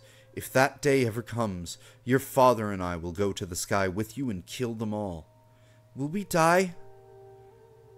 I dreamt that they killed me, and I turned into a red lotus flower. And Mother, you picked this lotus flower, and I became your child again. He continued to chatter. Mother, if I die, would you be willing to give birth to me again? Don't you ever say this again. Yaksha King. Fangs bared, eyes like twin lanterns bright. In battle's clash he finds delight. Agile and brave, with skills so fine, yet lost in wandering, his fates decline. The raging flames had reached the Golden Hall, and the sounds of battle outside were deafening, though they were muffled within. The king, gravely wounded, sat amidst the wreckage, holding a recently deceased young boy in his arms. A figure stood beside the curtain, sighing, "Such devastation. Don't you see? It's all because of you." The king remained silent. "Whether the Yaksha royal lineage continues or ends depends entirely on your decision today." The king couldn't help but glance around the Golden Hall, still able to see traces of its former glory. "They say Yakshas are the most resolute, yet you, as their king, are hesitant and indecisive." The king gently stroked his son's face, the body still warm. He wished so dearly that the boy could see the vast and beautiful world. "If you have even a shred of lingering desire, why not try my method? The unattainable wish in your heart. I will take care of it for you." As a king, was he not even allowed to die on the battlefield? The king closed his eyes. Finally he opened them and said slowly, "Since there is no salvation, I will leave me and my son at your disposal." "Splendid! It's not too late to understand it now." The figure clapped, and the white-clad Taoist emerged from behind. The Taoist approached the Yaksha king, bowed, and then sat cross-legged on the ground. Before he extended his hand above the boy's head and began to chant softly. Before long, a small blood-red lotus flower slowly emerged from the boy's forehead. Crystal clear and vibrant, the Taoist carefully plucked the lotus and placed it into the bowl he carried. The Yaksha king fixed his unblinking gaze intensely at the lotus. The figure said, "This red lotus is the essence of your son's soul. To ensure it does not dissipate before successful reincarnation, we will need your life and the water from the river of childbearing." The Yaksha king raised his arm, taking one last look at the blood lotus. "I will do it myself." Giant Shigandang! That was quite the gimmick fight, and he was huge. "On stone peaks a divine birth is found, yet its dual heart keeps wisdom bound. To shake the sky and earth seems light, but only with schemes known does fortune take flight." In Mount Huaguo, after the birth of the sage stone monkey, the remaining celestial stone continued to absorb the essence of the sun and moon for 1,000 years. Through self-cultivation, it eventually transformed into a yaoguai as large as a mountain. The celestial stone originally possessed boundless divine power.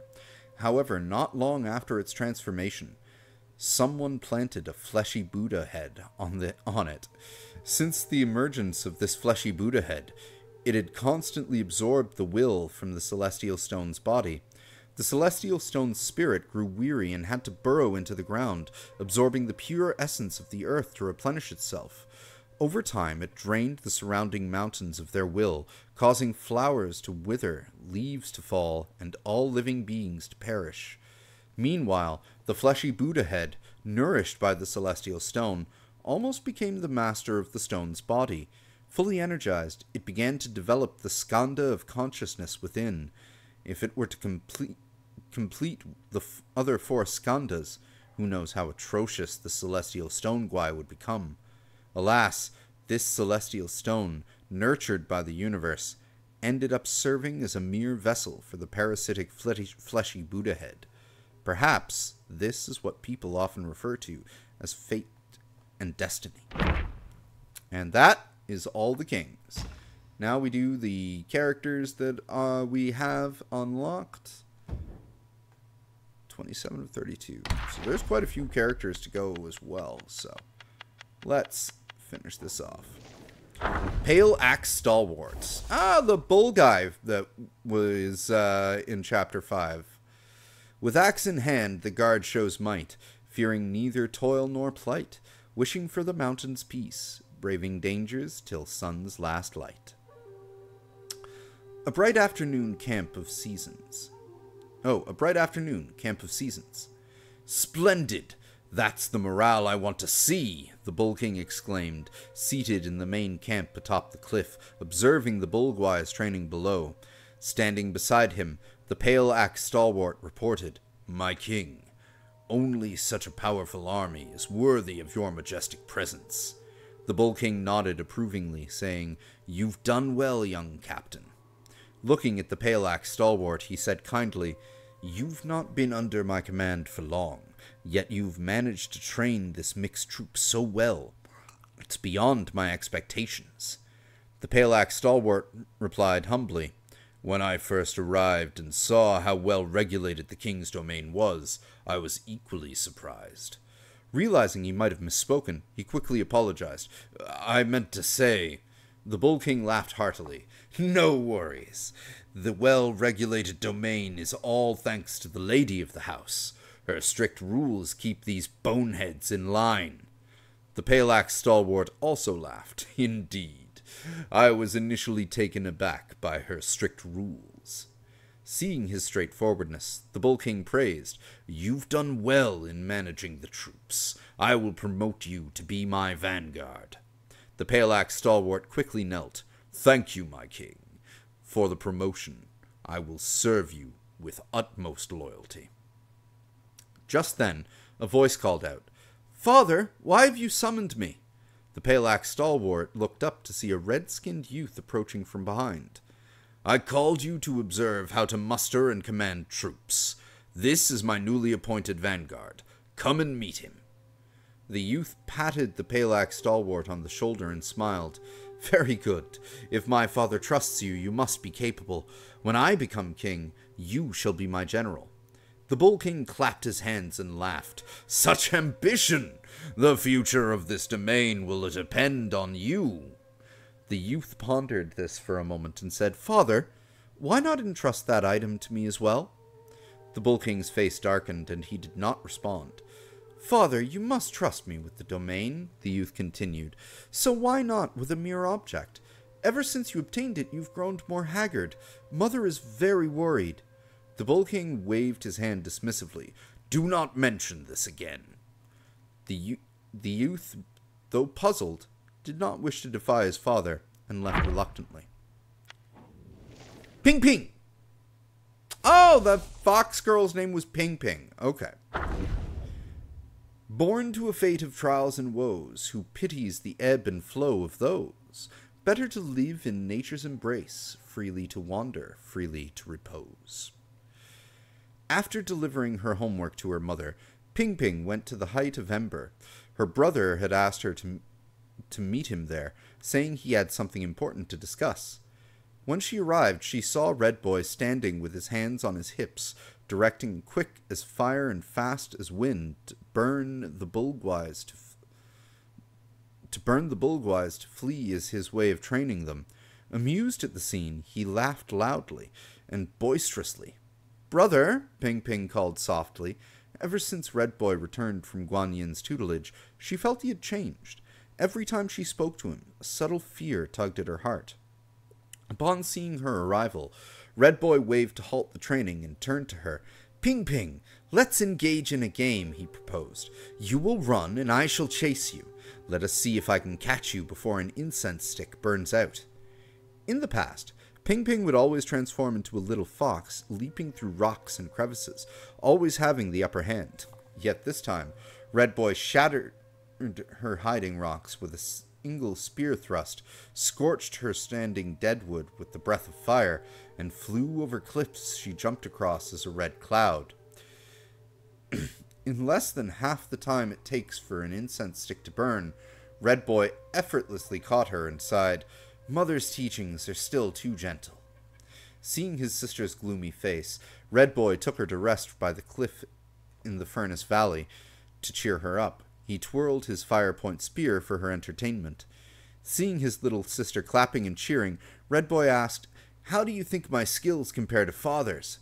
Ping Ping couldn't answer. She had never dared to make such a comparison. She took out the fire dates her mother had rewarded her and shared them with Red Boy, changing the subject to talk about anecdotes in the mountains. Seeing this, Red Boy didn't press further and responded perfunctorily. Ping Bing cautiously said, "Brother, you and I have always been the closest. If you have something on your mind, you can tell me. It's not easy for our family to be reunited. I just want to live peacefully in these mountains, away from worldly strife." Gazing at the burning clouds, Red Boy said, "Sister, you should see more of the outside world. There is no such thing as living away from worldly strife. It's just self-deception of losers." Ping Ping wanted to ask him who he was competing with and why he had to compete, but before she could speak, she felt a blow to the back of her neck and fainted. Rakshasi. From dawn to dusk, toil's bitter strain. Day and night, home's burden remain. Destiny shows no mercy, merciful she became. Wide is her household light, the hardest to sustain. Mount Lingshan, Vulture Peak, before the Thunderclap Temple. Rakshasi clasped her intertwined hands tightly, steadying her trembling body, striving to appear calm and serene. She had traveled to many places on this journey, domains of the Yaoguai kings she befriended in the mortal realm, abodes of the gods she had met in the celestial realm, the immortal islands on the sea, and even the underworld. She had visited them all.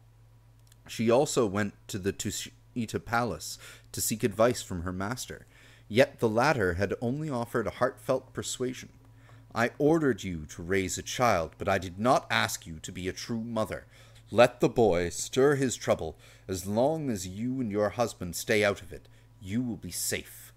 Her master's words left her in despair. She knew that no protection would the Flaming Mountains receive. This was their destiny ordained. But she knew her son all too well, reckless and wild, vengeful and unforgiving. After all, the suffering he had endured over the years, unless he could vent his anger, the only way to resolve the siege of Flaming Mountains would be to break his spine. Thus she came here, for revenge. How to exact it, she had no idea. Her mind a blank void. "Lady Rakshasi, the master summons you inside." Ananda stood at the temple door, his voice as gentle as ever. She straightened her back, gripping the plantain fan tightly in her hand, and hoarsely replied, "Thank you, Venerable." As she walked into the hall, flanked by the 8 great Vajras and 500 Arhats, she seemed to hear faint laughter, but all she saw in her peripheral vision were solemn and dignified figures.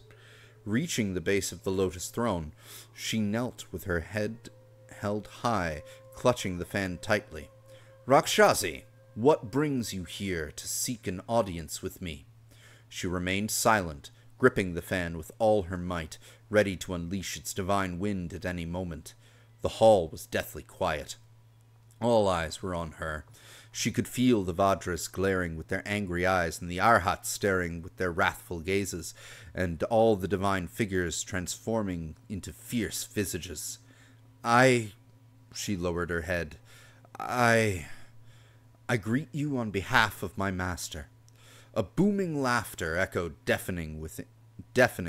Within that laughter, she heard the cries of an infant, the innocent giggle of a child, the roars of an adolescent, and the cycle of blooming and withering flowers, the growth of grass, and the flight of orioles over a millennia. She heard the embers extinguishing in the Flame Mountains. Bull King! And then after that, we're into the Chapter 6 characters that we found so far. Renowned as the mighty king, his life was far from plain. His spirit spanned the 3 realms, his fame touched 4 domains. Among the Gwais, a hero grand, wild and untamed. The sudden arrival of Dharma left his homeland forever changed. With Shadow as his companion, true enlightenment within him lay. In the days of yore, the Bull King converted to Buddhism, and within a century completed his practice and returned to the Flaming Mountains.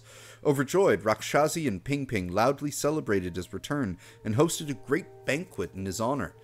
During the banquet, the keeper of the Flaming Mountains asked, "My king, why did you return so hastily?"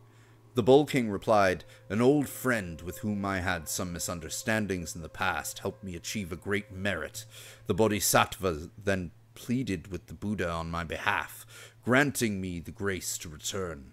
From now on, I will stay in the mountains and go nowhere else." From that day on, the Bull King's temperament changed drastically.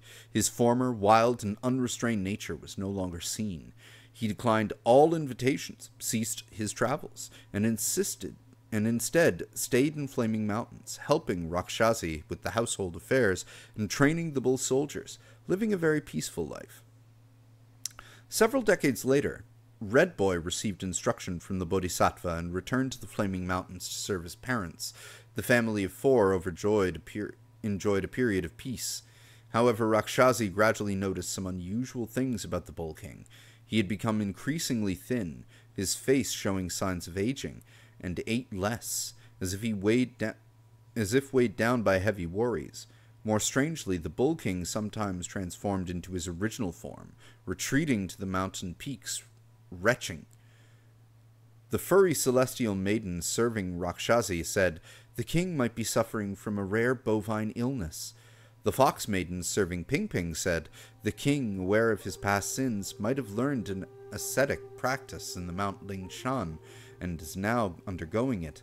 The keeper of Flaming Mountains said the king's mind is trapped in the past, intertwines with his old friend, unable to break free. Those past events have become an invisible shackle from which he had never escaped. Supreme Celestial Inspector.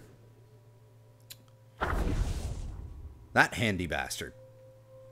The mighty inspector, the Emperor's guard so grand, rides fiery wheels at the celestial gate to stand,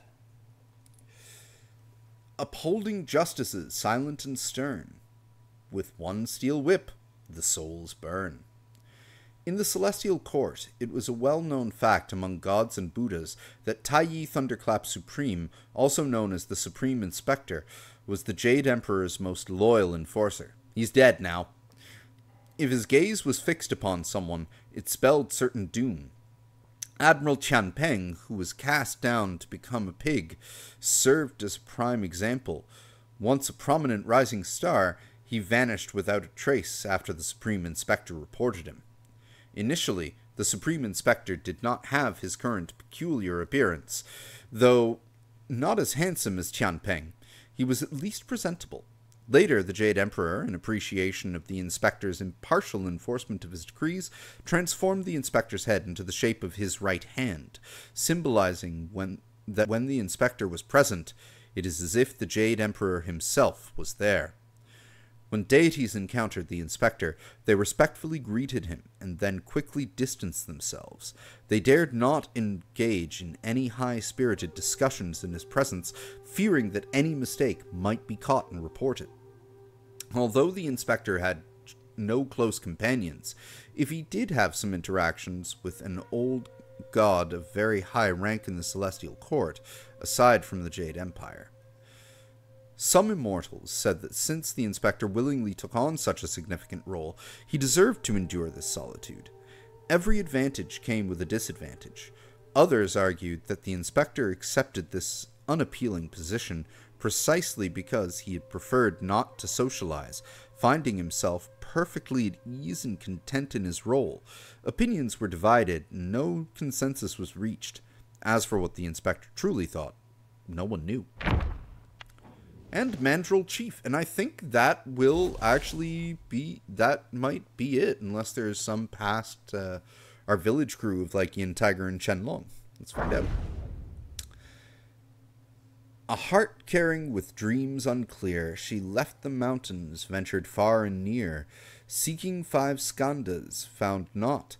True wisdom lies in letting go, she taught. Mandrill, oh, that's the monkey that we've been chasing, who was going after all the skandhas.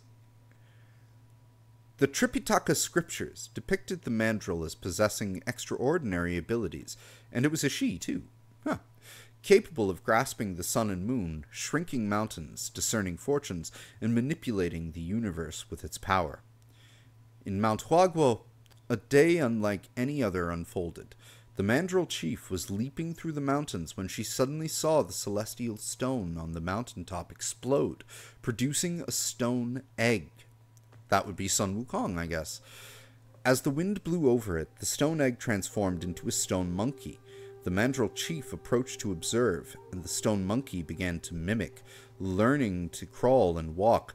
Subsequently, the stone monkey bowed to the four directions, and its eyes emitted two beams of golden light that shot up to the celestial palace.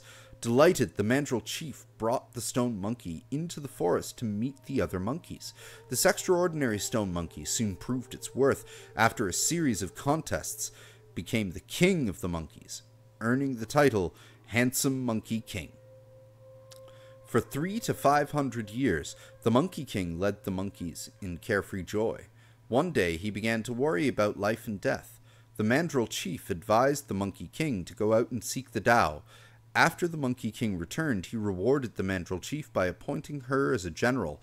Later, the Monkey King was titled the Great Sage, became a celestial official, caused havoc in the celestial palace, was subdued and imprisoned under a mountain, became a monk, achieved enlightenment, and finally became a Buddha. After several rises and falls, he ultimately returned to the mountain and transformed back into a stone. One day, an immortal appeared in the dreams to the mandrill chief, telling her that that all five skandhas are empty and can transcend all suffering. The immortal explained that if she could visit all the scattered places and temples in the world to gather the essence of the five skandhas that make up the five skandha pill, she might be able to awaken the stone and restore its divine spirit. Thus, she traveled across the 3 realms and 4 lands, searching for ingredients to make the pill, until she encountered a monkey that looked exactly like the Monkey King. And that would be us. And yep, that's it. Cool. So we have 5 characters left. Maxed all those out.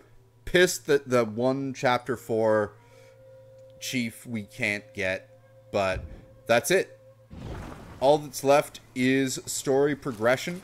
So I'm going to take a break, go have a smoke myself, refill my drink. I don't care that it's after midnight. We are going to come back and do the final stream of this first playthrough of Wukong. So definitely don't go too far. Go have a smoke yourself and come on back and join us as we finish Black Myth Wukong in the next stream. I'll see you then.